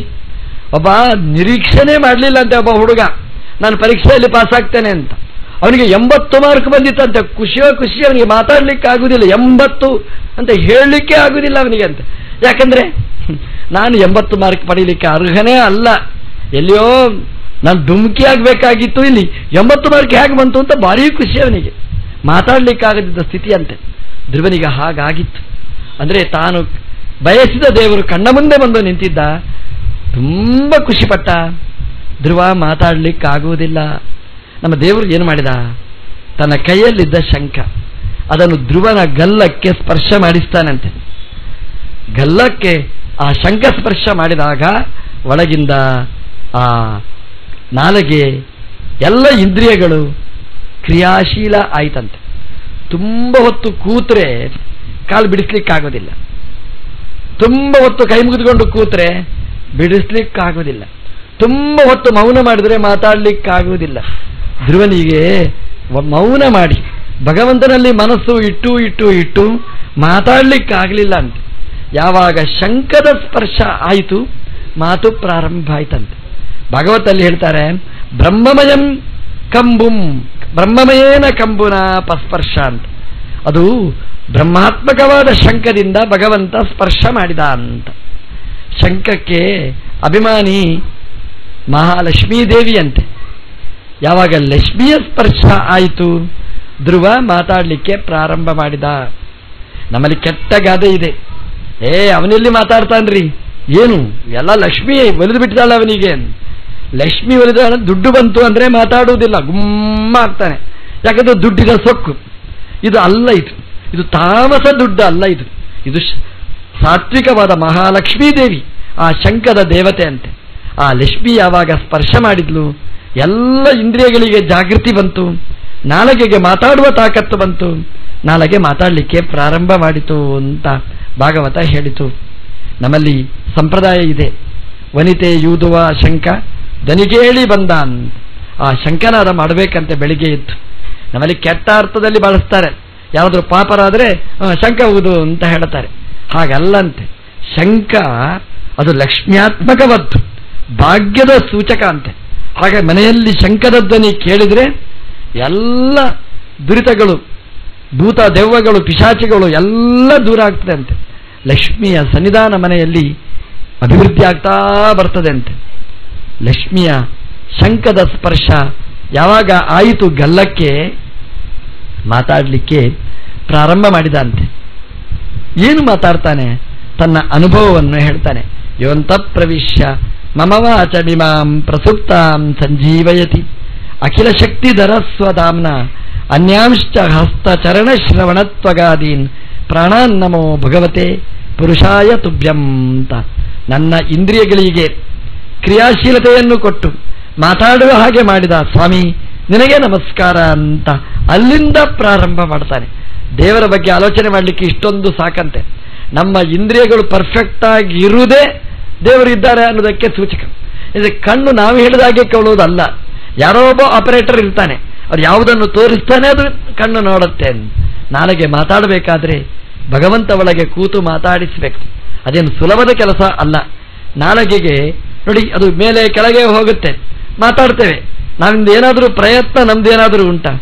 ಒಳಗಿಂದ ಭಗವಂತ ನುಡಿಸ್ತಾನೆ ನುಡಿತೇವೆ, ಕೆಲವು ತಪ್ಪು ಹೇಳ್ತೇವೆ, ಅದು ಗೊತ್ತಾಗುತ್ತೆ ನಮಗೆ. ನಮ್ಮ ಸ್ವಾತಂತ್ರ್ಯ ಇಲ್ಲ. ನೀವೊಂದ್ಸಲ ನೋಡಿ, ದನ ನೋಡಿ, ನಿಜವಾಗಿ ಗೋಮಾತೆ ನಾವು ಪೂಜೆ ಮಾಡುವ ಗೋಪಾಲಕೃಷ್ಣ ಗೋವಿನಲ್ಲಿ ಸನ್ನಿಹಿತನಾಗಿರ್ತಾನೆ. ನಮಗಿಂತ ಉದ್ದ ನಾಲಗೆ ಇದೆ, ಮಾತಾಡ್ಲಿಕ್ಕಾಗುವುದಿಲ್ಲ. ಭಗವಂತ ದನದ ನಾಲಗೆಯಲ್ಲಿ ಆ ಶಕ್ತಿ ಕೊಡಲಿಲ್ಲ. ನಮ್ಮ ನಾಲಗೆಗೆ ಭಗವಂತ ಆ ಶಕ್ತಿಯನ್ನು ಆಧಾನ ಮಾಡಿದ್ದಾನೆ. ಅದನ್ನು ನೆನಪು ಮಾಡಿಕೊಳ್ಳಿ ಒಂದ್ಸಲ ಅಂತ ಧ್ರುವ ಹೇಳ್ತಾನೆ. ಧ್ರುವನನ್ನು ದೇವರು ಎಲ್ಲ ಕೊಟ್ಟು ಹರಸಿ ಕಳಿಸಿ ಕೊಡ್ತಾನೆ. ಧ್ರುವ ಊರಿಗೆ ಬರ್ತಾನೆ ಅಂತಂದ್ರೆ ಎಲ್ಲ ಸ್ವಾಗತಕ್ಕೆ ತಯಾರಾಗಿತ್ತಂತೆ. ನಾರದರು ಬಂದು ಹೇಳಿರ್ತಾರೆ ಉತ್ತಾನಪಾದನಿಗೆ. ಹಾಗಾಗಿ ಸಕಲ ಸ್ವಾಗತಗಳಿಗೆ ತಯಾರಿಕೆ ನಡೆದಿತ್ತು. ಒಂದು ಆನೆ ತಯಾರು ಮಾಡಿದ್ದಂತೆ. ಧ್ರುವನನ್ನು ಆನೆಯ ಮೇಲೆ ಕೂಡಿಸಿ ಮೆರವಣಿಗೆ ಮಾಡಿ ಕರ್ಕೊಂಡು ಹೋಗಬೇಕು. ಎಲ್ಲಿಯೋ ಒಂದು ಬದರಿಗೆ ಹೋಗಿ ಬಂದ ಅಂತ ಆದ್ರೆ, ಹೋಗಿ ಬಂದದ್ದು ವಿಮಾನದಲ್ಲಿ, ಆದರೂ ಅವರಿಗೆ ಮೆರವಣಿಗೆ ಮಾಡಿಸ್ತಾರೆ, ಬದರಿಗೆ ಹೋಗಿ ಬಂದ ಅಂತ. ನಮ್ಮ ದೇವರನ್ನು ನೋಡಿ ಬಂದ ಉತ್ತಾನಪಾದ, ದೇವರನ್ನು ನೋಡಿ ಬಂದ ಅಂತ ತನ್ನ ಮಗನನ್ನು ತಿಳ್ಕೊಂಡ ಉತ್ತಾನಪಾದ ಆನೆಯಲ್ಲಿ ಮೆರವಣಿಗೆ ಮಾಡಿಸಬೇಕು ಅಂತ ತೀರ್ಮಾನ ಮಾಡಿದ. ಆದರೆ ಒಳಗಿಂದ ಒಳಗೆ ಅವನಿಗೆ ಮುಜುಗುರ. ಧ್ರುವ ಬರ್ತಾನೆ, ಬಂದ ತಕ್ಷಣ ಹಂಗಿಸಿ ಮಾತಾಡ್ತಾನೆ. ನೀನು ತೊಡೆ ಕೊಡದಿದ್ರೇನು, ನಮ್ಮ ದೇವರು ಕೊಟ್ಟಿದ್ದ ಅಂತ ಮಾತಾಡ್ತಾನೆ. ಸುರುಚಿಗೆ ತುಂಬ ವ್ಯಗ್ರತೆ. ಏನು ಹೇಳ್ತಾನೆ, ನನಗೆ ಹೇಗೆ ರಿಯಾಕ್ಷನ್, ಹೇಗೆ ಮಾತಾಡಬೇಕು ಅಂತ. ಧ್ರುವ ಬರ್ತಾನೆ, ನೇರ ಸುರುಚಿಗೆ ನಮಸ್ಕಾರ ಮಾಡ್ತಾನೆ. ಅಮ್ಮ, ನಿನ್ನಿಂದಾಗಿ ಇಷ್ಟೆಲ್ಲ ಸಾಧನೆ. ಸುರುಚಿಯ ಕಣ್ಣಲ್ಲಿ ನೀರು ಇಳೀತಂತೆ. ನಾನು ವ್ಯಂಗ್ಯವಾಗಿ ಆಡಿದ ಮಾತು ಧ್ರುವ ಸತ್ಯ ಮಾಡಿಕೊಂಡ ಅಂತ ಕಣ್ಣೀರು ಹಾಕಿ ತನ್ನ ತಪ್ಪನ್ನು ಪರಿಮಾರ್ಜನೆ ಮಾಡಿಕೊಳ್ತಾನೆ. ಸುನೀತಿಗೆ ನಮಸ್ಕಾರ ಮಾಡ್ತಾನೆ ಅಂತ. ಅಮ್ಮ, ನೀನು ಆಶೀರ್ವಾದ ಮಾಡದೇ ಹೋಗಿದ್ರೆ ನನಗೆ ದೇವರು ದರ್ಶನ ಕೊಡ್ತಿರ್ಲಿಲ್ಲ. ಅಮ್ಮ, ಎಲ್ಲ ಪುಣ್ಯ ನಿಂದು. ಉತ್ತಾನಪಾದನಿಗೆ ನಮಸ್ಕರಿಸ್ತಾನೆ ಅಂತ. ಅಪ್ಪ, ನೀನು ತೊಡೆ ಕೊಟ್ಟಿದ್ರೆ ನಾನು ಇಲ್ಲೇ ಇರ್ತಿದ್ದೆ, ತೊಡೆಯಲ್ಲಿ ಕೂಡಬೇಡ ಅಂತ ಹೇಳಿದ್ದಕ್ಕೆ ನಾನು ಹೋದೆ. ಭಾಗವತ ನಮಗೆ ಕಲಿಸ್ತದೆ, ಮಕ್ಕಳನ್ನು ತೊಡೆಯಲ್ಲಿ ಕೂಡಿಸಿ ಆಡಿಸಬೇಡಿ, ಅವರು ಚೆನ್ನಾಗಿ ಓದಿಸಿ ಅಧ್ಯಯನ ಮಾಡುವ ಹಾಗೆ ಮಾಡಿ. ಉತ್ತಾನಪಾದ ಪ್ರೀತಿ ಮಾಡಿ ಕೂಡಿಸಿದ್ರೆ ಉತ್ತಮನಾಗೆ ಊರಲ್ಲೇ ಇರಬೇಕಿತ್ತು. ಉತ್ತಮನಾಗ್ತಿರ್ಲಿಲ್ಲ, ಧ್ರುವನಾಗ್ತಿರ್ಲಿಲ್ಲ. ಧ್ರುವನಾದದ್ದು ಈ ಕಾರಣದಿಂದಾಗಿ ಅಂತ. ಆನೆಯ ಮೇಲೆ ಮೆರವಣಿಗೆ, ಹೆಣ್ಣಾನೆಯ ಮೇಲೆ ಮೆರವಣಿಗೆ ಮಾಡಿಸ್ತಾರಂತೆ. ಧ್ರುವನ ನುಡಿ ಮಹತ್ವ, ತಾನು ಕೂತಾಗ ತನ್ನ ಜೊತೆಗೆ ಉತ್ತಮನನ್ನೂ ಕೂಡಿಸ್ತಾಂತೆ, ಒಟ್ಟಿಗೆ ಕರ್ಕೊಂಡು ಹೋದಂತೆ. ಇದು ಧ್ರುವನ ಸ್ವಭಾವ. ನೋಡಿ, ಉತ್ತಮನ ಸ್ವಭಾವ ಏನಿತ್ತು? ತೊಡೆಯಲ್ಲಿ ಕೂಡ್ಲಿಕ್ಕೆ ಬಿಡ್ಲಿಲ್ಲ, ಧ್ರುವನನ್ನು ಕೆಳಗಿಳಿಸಿದ. ಧ್ರುವನ ಸ್ವಭಾವ ಹೇಗಿದೆ? ತೊಡೆಯಲ್ಲಿ ಅಲ್ಲ, ಅದಕ್ಕಿಂತ ಶ್ರೇಷ್ಠವಾದ ಆನೆಯ ಮೇಲೆ ಕೂತ ಉತ್ತಮನನ್ನು ಜೊತೆಗೆ ಕೂಡಿಸಿಕೊಂಡು ಹೋದ. ದೊಡ್ಡವರಿಗೂ ಚಿಕ್ಕವರಿಗೂ ಇರುವ ಅಂತರ ಇಷ್ಟು. ದೇವರನ್ನು ಕಂಡವನಿಗೆ ಎಲ್ಲರ ಮೇಲೂ ಪ್ರೀತಿ ಇರ್ತದೆ, ಅಲ್ಲಿ ಈರ್ಷೆ ಹೊಟ್ಟೆ ಕಿಚ್ಚಿನ ಪ್ರಸಂಗನೇ ಇರುವುದಿಲ್ಲ. ಹಾಗೆ ಉತ್ತಮ ನೋಡು, ನನಗೆ ಮಾತ್ರ ಮೆರವಣಿಗೆ, ನಿನಗೇನಿಲ್ಲ ಪ್ರೊಸೆಷನ್ ಅಂತ ಹಂಗಿಸಿ ಮಾತಾಡಲಿಲ್ಲ. ಬಾ ಕೂಡು ಅಂತ ಕೂಡಿಸಿಕೊಂಡು ಪ್ರೀತಿಯಿಂದ ಕರ್ಕೊಂಡು ಹೋದ. ಭಾಗವತ ಹೇಳುತ್ತೆ, ಉತ್ತಮನ ಜೊತೆಗೆ ಆನೆಯ ಮೇಲೆ ಮೆರವಣಿಗೆ ಮಾಡಿಸ್ತಾ ಅಂತ. ಇದು ನೀವು ನೋಡಿ, ಉತ್ತಮನನ್ನು ಜೊತೆಗೆ ಕರ್ಕೊಂಡು ಹೋದ ಅಂತೆ. ಯಾಕೆಂತಂದ್ರೆ ನಮಗೆ ಉತ್ತಮರ ಸಂಘ ಬೇಕು ಅನ್ನೋದನ್ನು ಭಾಗವತ ತೋರಿಸ್ತದೆ. ಉತ್ತಮರನ್ನು ಉಪೇಕ್ಷೆ ಮಾಡಬೇಡಿ, ಉತ್ತಮರಾದವರ ಜೊತೆಗೆ ಸಂಘ ನಿರಂತರ ಮಾಡಿ ಅನ್ನುವ ಎಚ್ಚರವನ್ನು ಭಾಗವತ ಕೊಟ್ಟಿತು. ಆನೆಯ ಮೇಲೆ ಕೂಡಿಸಿ ಮೆರವಣಿಗೆ ಆಯ್ತಂತೆ. ಅದನ್ನು ಉತ್ತಾನಪಾದನ ಮಗನಾದಂತಹ ಧ್ರುವ ಒಪ್ಪಿಕೊಂಡ ಅಂತೆ. ಯಾಕೆ ಒಪ್ಪಿಕೊಂಡ ಆನೆಯ ಮೇಲೆ ಮೆರವಣಿಗೆ? ಅದಕ್ಕೆ ಎಲ್ಲ ದೇವತೆಗಳು ಒಪ್ಪಿಗೆ ಕೊಟ್ಟರಂತೆ. ಆನೆಯ ಮೇಲೆ ಕೂತು ಮೆರವಣಿಗೆ ಮಾಡುವ ಅರ್ಹತೆ ಈ ಹುಡುಗನಿಗಿದೆ ಅಂತ. ಯಾಕಂದ್ರೆ ಆನೆ ಅಂತಂದ್ರೆ ನಮ್ಮ ಇಂದ್ರಿಯಗಳೇ ಕೊಬ್ಬಿದ ಆನೆಗಳು. ಅದರ ಮೇಲೆ ಸವಾರಿ ಮಾಡುವ ಶಕ್ತಿ ನಮಗಿಲ್ಲ. ಆ ಆನೆಗಳೇ ನಮ್ಮ ಮೇಲೆ ಸವಾರಿ ಮಾಡೋದು. ಆನೆಗೆ ಅಂಕುಶ ಹಾಕುವ ತಾಕತ್ತು, ಇಂದ್ರಿಯಗಳನ್ನು ನಿಯಂತ್ರಣೆ ಮಾಡುವ ಶಕ್ತಿ ಅದು ಧ್ರುವನಿಗಿದೆ. ಹಾಗಾಗಿ ಆನೆಯ ಮೇಲೆ ಮೆರವಣಿಗೆ ಮಾಡಿಸಿದ್ರಂತೆ. ಆನೆ ಅದು ಸಂಪತ್ತಿನ ಸಂಕೇತ. ಎಲ್ಲ ಸಂಪತ್ತು ದೇವರನ್ನು ಕಂಡವರಿಗೆ ಬರ್ತದೆ. ದೇವರ ಅನುಗ್ರಹ ಆಯಿತು ಅಂದ್ರೆ ಆನೆ, ಕುದುರೆ ಎಲ್ಲ ಸಂಪತ್ತುಗಳು ಸಾಲು ಸಾಲಾಗಿ ಬರುತ್ತೆ ಅನ್ನೋದಕ್ಕೆ ಧ್ರುವ ಸಾಕ್ಷಿಯಾಗ್ತಾನೆ. ಉತ್ತಾನಪಾದ ತನ್ನ ಸಿಂಹಾಸನವನ್ನೇ ಧ್ರುವನಿಗೆ ನೀಡ್ತಾನೆ ಅಂತ. ನೋಡಿ, ದೇವರು ಸಿಕ್ಕಿದ್ರೆ ಇಡೀ ಪ್ರಪಂಚವೇ ಸಿಗ್ತದೆ, ಇಡೀ ಸಿಂಹಾಸನವೇ ಸಿಕ್ಕಿತು, ಇಡೀ ದೇಶದ ಆಡಳಿತ ಆಧಿಪತ್ಯ ಎಲ್ಲ ಸಿಕ್ಕಿತು. ರಾಜನ ಸಿಂಹಾಸನ ಸಿಕ್ಕಿದರೆ ಅಷ್ಟೇ, ದೇವರು ಸಿಗುವುದಿಲ್ಲ. ದೇವರು ಸಿಕ್ಕಿದ್ರೆ ಎಲ್ಲ ಸಿಗ್ತದೆ. ಭಾಗವತ ಹೇಳೋದು ಇದನ್ನು. ನಾವು ದೇವರ ಬೆನ್ನ ಹಿಂದೆ ಹೋಗಬೇಕೇ ಹೊರತು ಲೌಕಿಕದ ಬೆನ್ನ ಹಿಂದೆ, ದೇಶದ ಬೆನ್ನ ಹಿಂದೆ ನೀವು ಹೋಗಬೇಡ. ದೇವರ ಬೆನ್ನ ಹಿಂದೆ ಹೋಗು, ನಿನ್ನ ಬೆನ್ನ ಹಿಂದೆ ಎಲ್ಲ ಸಂಪತ್ತು ಬರುತ್ತೆ. ಈಗ ಧ್ರುವ ಸಾಕ್ಷಿಯಾದ. ಯಾವುದನ್ನು ಕೊಡ್ಲಿಕ್ಕೆ ಹಿಂದೆ ಮುಂದೆ ನೋಡಿದ್ನೋ ಉತ್ತಾನಪಾದ, ಆ ತೊಡೆ ಸಹಿತವಾಗಿ ಇಡೀ ಸಿಂಹಾಸನವನ್ನೇ ಧ್ರುವನಿಗೆ ಕೊಟ್ಟ. ಕೆಲವು ಕಾಲ ಆಯಿತು, ಕಾಡಿಗೆ ಹೋದ ಉತ್ತಮ ವಾಪಸ್ ಬರಲಿಲ್ಲ, ಬೆಂಕಿಗೆ ಆಹುತಿಯಾದ ಅಂತ ಸುದ್ದಿ ಬಂತು. ಅವನನ್ನು ಹುಡುಕೊಂಡು ಅವನ ತಾಯಿ ಅಂದ್ರೆ ಸುರುಚಿ ಕಾಡಿಗೆ ಹೋದ್ಲು. ಅಲ್ಲಿ ಕಾಡ್ಗಿಚ್ಚಿಗೆ ಆಹುತಿಯಾಗಿ ಸುರುಚಿಯೂ ಸತ್ತು ಹೋದ್ಲು, ದಗ್ಧಳಾದ್ಲು ಅಂತ ಭಾಗವತ ಹೇಳುತ್ತೆ. ಇಬ್ಬರೂ ಸುಟ್ಟು ಬೂದಿ ಆದ್ರು. ಸುರುಚಿ ಬೆಂಕಿಗೆ ಆಹುತಿ ಆದ್ಲು. ಯಾಕೆ? ಕಾಡ್ಗಿಚ್ಚಿನ ಜ್ವಾಲೆ ತಡ್ಕೊಳ್ಳಿಕ್ಕಾಗದೆ. ಭಾಗವತ ಹೇಳಿತು, ಸುರುಚಿ ಧ್ರುವನ ಬಗ್ಗೆ ಹೊಟ್ಟೆ ಕಿಚ್ಚು ಇತ್ತು, ಅಸೂಯೆ ಇತ್ತು. ಹೊಟ್ಟೆ ಕಿಚ್ಚು ಏನಾಯ್ತು ಗೊತ್ತಾ? ಕಾಡ್ಗಿಚ್ಚಾಯ್ತು. ಕಾಡ್ಗಿಚ್ಚಾಗಿ ಅವಳನ್ನೇ ಸುಟ್ಟಿತು. ಅವಳನ್ನು ಮಾತ್ರ ಅಲ್ಲ, ಅವಳ ಮಗನಿಗೆ ಪದವಿ ಬೇಕು ಅಂತ ಬಯಸಿದ್ಲು. ಇದು ಮತ್ತೊಂದು ಹೊಟ್ಟೆ ಕಿಚ್ಚು. ಅದಕ್ಕೆ ಮಗನೂ ಆಹುತಿಯಾದ, ಉತ್ತಮನೂ ಆಹುತಿಯಾದ. ಹೀಗೆ ತಾಯಿ ಮಗ ಇನ್ನೊಬ್ಬರ ಬಗ್ಗೆ ಅಸೂಯೆ ಪಟ್ಟದ್ದಕ್ಕೆ, ಹೊಟ್ಟೆ ಕಿಚ್ಚು ಪಟ್ಟದ್ದಕ್ಕೆ ಆ ಕಿಚ್ಚು ಜೀವಂತವಾಗಿ ಅವರನ್ನು ಸುಟ್ಟಿತು. ಭಾಗವತ ಹೇಳಿತು, ಅಸೂಯೆ ಪಡಬೇಡಿ. ಧರ್ಮ ಪ್ರೋಜ್ಜಿತ ಕೈತವೋತ್ರ ಪರಮಃ ನಿರ್ಮತ್ಸರಾಣಾಂ ಸತಾಂ ಪ್ರಾರಂಭದಲ್ಲಿ ಹೇಳ್ತದೆ. ಭಾಗವತದಲ್ಲಿ ಯಾರಿಗೆ ಅರ್ಹತೆ ಅಂದ್ರೆ ಮಾತ್ಸರ್ಯ ರಹಿತರಾದವರಿಗೆ. ಅಸೂಯೆ ಇರಬಾರದು, ಹೊಟ್ಟೆಗಿಚ್ಚಿ ಇರಬಾರದು ಅಂತ. ಅದಕ್ಕೆ ನಿದರ್ಶನ ಸುರುಚಿ ಮತ್ತೆ ಉತ್ತಮ ಇಬ್ರು ದಗ್ಧರಾದರು ಅಂತ. ಧ್ರುವ ಸುನೀತಿ ಐಷಾರಾಮವಾಗಿ ಬದುಕಿದ್ರು. ಇನ್ನೊಬ್ಬರ ಬಗ್ಗೆ ಈರ್ಷೆ ಇಲ್ಲ, ಹೊಟ್ಟೆಕಿಚ್ಚು ಇಲ್ಲ, ಏನು ಅವರಿಗೆ ದೋಷಗಳಿಲ್ಲ.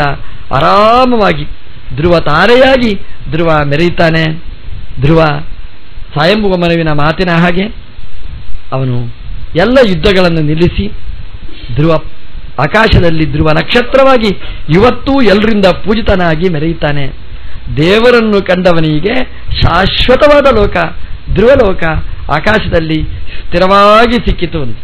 ಹಗಲು ನೋಡಿದ್ರೆ ನಿಮಗೆ ಕಾಣಿಸುವುದಿಲ್ಲ, ರಾತ್ರಿ ಒಂದ್ಸಲ ಆಕಾಶಕ್ಕೆ ಕಣ್ಣು ಹಾಯಿಸಿದರೆ ಇಡೀ ಗಗನ ಪಥ ನೀವು ನೋಡಿದರೆ ಎಲ್ಲ ನಕ್ಷತ್ರಗಳು ಧ್ರುವ ನಕ್ಷತ್ರ ನೀವು ಕಾಣ್ತೀರಿ.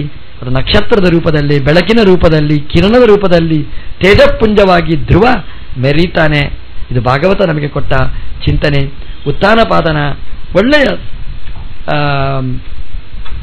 ಮುಂದಿನ ಪರಂಪರೆ ಅದು ಭವ್ಯವಾಗಿ ಬೆಳೆಯಿತು ಅಂತ ಭಾಗವತ ಹೇಳಿತು. ಅಂದರೆ ನಮಗೆ ಎರಡು ಹೆಣ್ಣಂದಿರಿರ್ತಾರೆ, ಸುರುಚಿ ಸುನೀತಿ.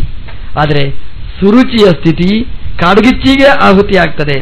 ಆದ್ದರಿಂದ ಸುರುಚಿಯ ಮೇಲೆ ಪ್ರೀತಿ ಮಾಡಬೇಡಿ, ಸುನೀತಿಯ ಮೇಲೆ ಪ್ರೀತಿ ಮಾಡಿ. ಸುನೀತಿ ಅಂದರೆ ಒಳ್ಳೆಯ ನ್ಯಾಯವತಿ ಅಂತ. ಒಳ್ಳೆಯ ನ್ಯಾಯ ಎಂಬ ಪ್ರಕೃತಿಯ ಮನಸ್ಸು ಬೇಕೇ ಹೊರತು ಸುರುಚಿಯ ಪ್ರಕೃತಿ ಅಲ್ಲ ಅನ್ನುವ ಚಿಂತನೆಯನ್ನು ಭಾಗವತ ನಮಗೆ ಬಹಳ ಮಾರ್ಮಿಕವಾಗಿ ನಮಗೆ ನೀಡಿತು ಅಂತ.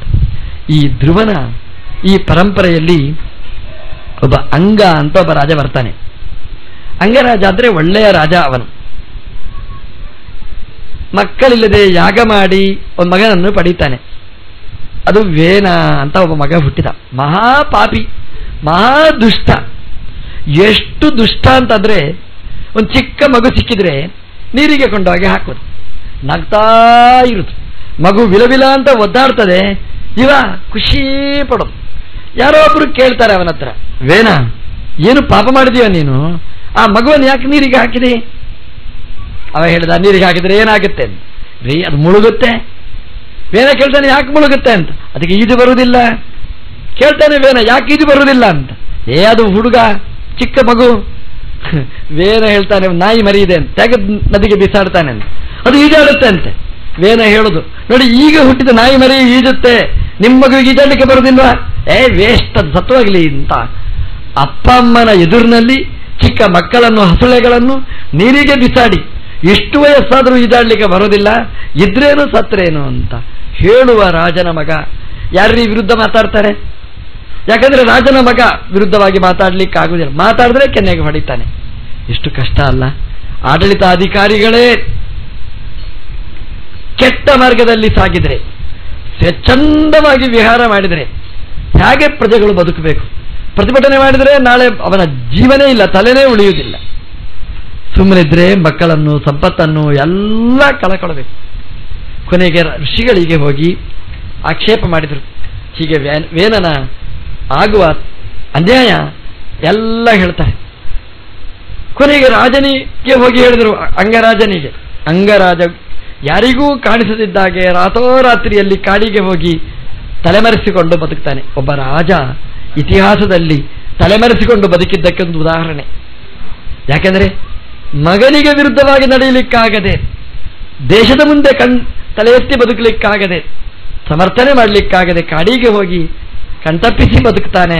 ಇದು ಇತಿಹಾಸ ದಾಖಲೆ ಮಾಡಿದೆ. ಮಗನನ್ನು ತಿದ್ದಲಿಕ್ಕಾಗಲಿಲ್ಲ, ತನ್ನನ್ನೇ ತಿದ್ದಿಕೊಳ್ಬೇಕು ಅಂತ ಕಾಡಿಗೆ ಹೊರಟಿರತಕ್ಕಂತಹ ಘಟನೆ. ಇದು ಧ್ರುವನ ಪರಂಪರೆಯಲ್ಲಿ ಬಂದ ಒಬ್ಬ ರಾಜನ ಕಥೆ. ಕೊನೆಗೆ ಏನು ಮಾಡುದು? ಋಷಿಗಳು ಹೋಗಿ ಅವನಿಗೆ ಉಪದೇಶ ಮಾಡಿದರಂತೆ. ಋಷಿಗಳಿಗೆ ತಮಾಷೆ ಮಾಡಿದ. ಋಷಿಗಳು ಸಿಂಹಾಸನದಲ್ಲಿ ಕೂಡಿಸಿದರು, ಮಹಾ ಅನ್ಯಾಯ ಮಾಡಿದ. ಕೊನೆಗೆ ಋಷಿಗಳೇ ಅವನನ್ನು ಪೂತ್ಕಾರದಿಂದ ಅವನನ್ನು ಕೊಲ್ತಾರೆ. ಸತ್ತ ದೇಶ ಅರಾಜಕಾಯಿತು. ಕೊನೆಗೆ ಅವನನ್ನೇ ಮತನೆ ಮಾಡಿ ಒಬ್ಬ ರಾಜನನ್ನು ಪಡೀತಾರೆ. ಅದೇ ಪೃಥು. ನೋಡಿ, ಇನ್ನೊಬ್ಬನನ್ನು ಕೂಡಿಸಲಿಲ್ಲ, ಅದೇ ಜೀನ್ಸಲ್ಲಿ ಬಂದಿರತಕ್ಕಂತಹ ರಾಜನನ್ನು ಸಿಂಹಾಸನದಲ್ಲಿ ಕೂಡಿಸ್ತಾರೆ. ಯಾಕೆಂದ್ರೆ ಆ ಪರಂಪರೆಯಲ್ಲಿ ಏನೋ ಒಂದು ಸಾಮರ್ಥ್ಯ ಇದೆ. ಅಂದ್ರೆ ಈ ಶರೀರದಲ್ಲಿ ಬಂದಿರತಕ್ಕಂತಹ ಶರೀರದಲ್ಲಿ ಆ ತಂದೆಯ ಗುಣ ತಾಯಿ ಅದರಲ್ಲಿ ತುಂಬಿಕೊಂಡಿರ್ತದೆ ಅಂತ, ಜೀನ್ಸಲ್ಲಿಯೇ ಬಂದಿರ್ತದೆ ಅಂತ. ಹಾಗಾಗಿ ಸಿಂಹಾಸನದಲ್ಲಿ ಯಾರೋ ಒಬ್ಬನನ್ನು ಕೂಡಿಸ್ಲಿಕ್ಕಾಗುವುದಿಲ್ಲ. ಅಂಗನ ಮಗ ವೇನನ ಮಗನಾಗಿರತಕ್ಕಂತಹ ಪೃಥುವನ್ನು ಸಿಂಹಾಸನದಲ್ಲಿ ಪಟ್ಟಾಭಿಷಿಕ್ತನನ್ನಾಗಿ ಮಾಡ್ತಾರೆ. ಪೃಥು ಎಷ್ಟು ಒಳ್ಳೆಯ ರಾಜ. ಈ ಇತಿಹಾಸನೇ ಹಾಗೆ ನೋಡಿ. ಒಂದು ಮನೆತನ ಇರ್ತದೆ ಅಂತ ಇಟ್ಕೊಳ್ಳಿ. ಈ ಮನೆತನದಲ್ಲಿ ಅಜ್ಜ ಭಾರೀ ವಿದ್ವಾಂಸರು, ಭಾರೀ ದಾನ ಧರ್ಮ. ಅಪ್ಪ ಪರವಾಗಿಲ್ಲ, ಮೊಮ್ಮಗ ಮಹಾನಾಸ್ತಿಕ, ದಾನ ಧರ್ಮ ಅಂದರೆ ಎಲರ್ಜಿ. ಮತ್ತೆ ಅವನ ಮೊಮ್ಮಗ ಚೆನ್ನಾಗಿರ್ತಾನೆ. ಇದು ಇತಿಹಾಸದ ಕ್ರಮ. ಅಂದರೆ ಒಂದು ಕಾಲದಲ್ಲಿ ಭಾರೀ ವಿದ್ಯೆ, ಭಾರೀ ಸಂಪತ್ತು, ಮಧ್ಯದಲ್ಲಿ ವಿದ್ಯೆ ಇಲ್ಲ, ಸಂಪತ್ತಿಲ್ಲ, ಮತ್ತೆ ಪುನಃ ವಿದ್ಯಾ ಸಂಪತ್ತುಗಳು. ಇದು ಕ್ರಮ, ಜೀನ್ಸಲ್ಲಿ ಬರುವ ಕ್ರಮಗಳು. ಹಾಗೆಯೇ ಅಂಗನ ತನಕ ಎಲ್ಲ ಸಮೃದ್ಧಿ ಬಂತು, ವೇನನಲ್ಲಿ ನಿಂತು ಆಯಿತು, ಪೃಥುವಿನ ಮೂಲಕ ಮತ್ತೆ ಮುಂದುವರಿಯಿತು ಅಂತ. ಪೃಥು ಅವನ ಕಾಲದಲ್ಲಿ ದೇಶದಲ್ಲಿ ಕ್ಷಾಮ ಕ್ಷೋಭೆ ತುಂಬಿಕೊಂಡಿತ್ತು. ಕೊನೆಗೆ ಭೂಮಿಯನ್ನೇ ಅಪೇಕ್ಷೆ ಪಟ್ಟು ಎಲ್ಲವನ್ನೂ ಪಡೆದ, ಎಲ್ರಿಗೂ ಯಾರ್ಯಾರಿಗೆ ಏನೇನು ಬೇಕು ಅದನ್ನು ಕೊಟ್ಟ ಮಹಾಶ್ರೇಷ್ಠ ರಾಜ ಅವನು ಪೃಥು. ಹೆಸರೇ ಹೇಳುವ ಹಾಗೆ ಪೃಥು ಭಾರೀ ದೊಡ್ಡವ, ಭಗವಂತನ ರಾಜರಾಜೇಶ್ವರ ರೂಪ, ವಿಶೇಷವಾಗಿ ಸನ್ನಿಹಿತವಾಗಿರತಕ್ಕಂತಹ ರಾಜ ಚಕ್ರವರ್ತಿ ಪೃಥು. ಅವನಿಂದಾಗಿ ಈ ದೇಶಕ್ಕೆ ಪೃಥಿವಿ ಅನ್ನುವ ಹೆಸರು ಬಂತು. ಪೃಥು ಚೆನ್ನಾಗಿ ಆಳಿದ್ದರಿಂದ ಭೂಮಿಯನ್ನು ಸಮತಟ್ಟಾಗಿ ಮಾಡಿ ಜನರಿಗೆ ಬದುಕಲಿಕ್ಕೆ ಬೇಕಾದ ಎಲ್ಲ ವ್ಯವಸ್ಥೆಯನ್ನು, ದವಸ ಧಾನ್ಯಗಳು, ಅಕ್ಕಿ ಬೇಳೆ ಕಾಳುಗಳನ್ನು, ನೀರು, ಬೆಳ್ಳಿ ಬಂಗಾರ ವಜ್ರ ವೈಡೂರ್ಯಗಳನ್ನು, ಎಣ್ಣೆ ಎಲ್ಲವನ್ನು ಭೂಮಿಯಿಂದ ಬಗೆದು ಬಗೆದು ನೀಡಿ ಪೃಥಿವಿಯನ್ನು ಸಮೃದ್ಧವನ್ನಾಗಿ ಮಾಡಿದ. ಹಾಗಾಗಿ ಪೃಥುರಾಜನಿಂದ ಸಮೃದ್ಧವಾದ್ದರಿಂದ ಅದಕ್ಕೆ ಪೃಥಿವಿ ಅನ್ನುವ ಹೆಸರು ಸಾರ್ಥಕವಾಯಿತಂತೆ. ಆ ಪೃಥುವಿನ ಪರಂಪರೆಯಲ್ಲಿ ಪ್ರಾಚೀನ ಬರಿಹಿಸ್ಸು ಅನ್ನುವ ಒಬ್ಬ ರಾಜ ಬರ್ತಾನೆ. ಅವನಿಗೆ ಹೋಮ ಅಂದರೆ ಇಷ್ಟ. ಯಾವಾಗ ನೋಡಿದ್ರೂ ಹೋಮ ಹೋಮ ಹೋಮ ಹೋಮ, ಮತ್ತೆಂಥದ್ದು ಇಲ್ಲ. ನಾರದರು ಒಂದ್ಸಲ ಬಂದರು.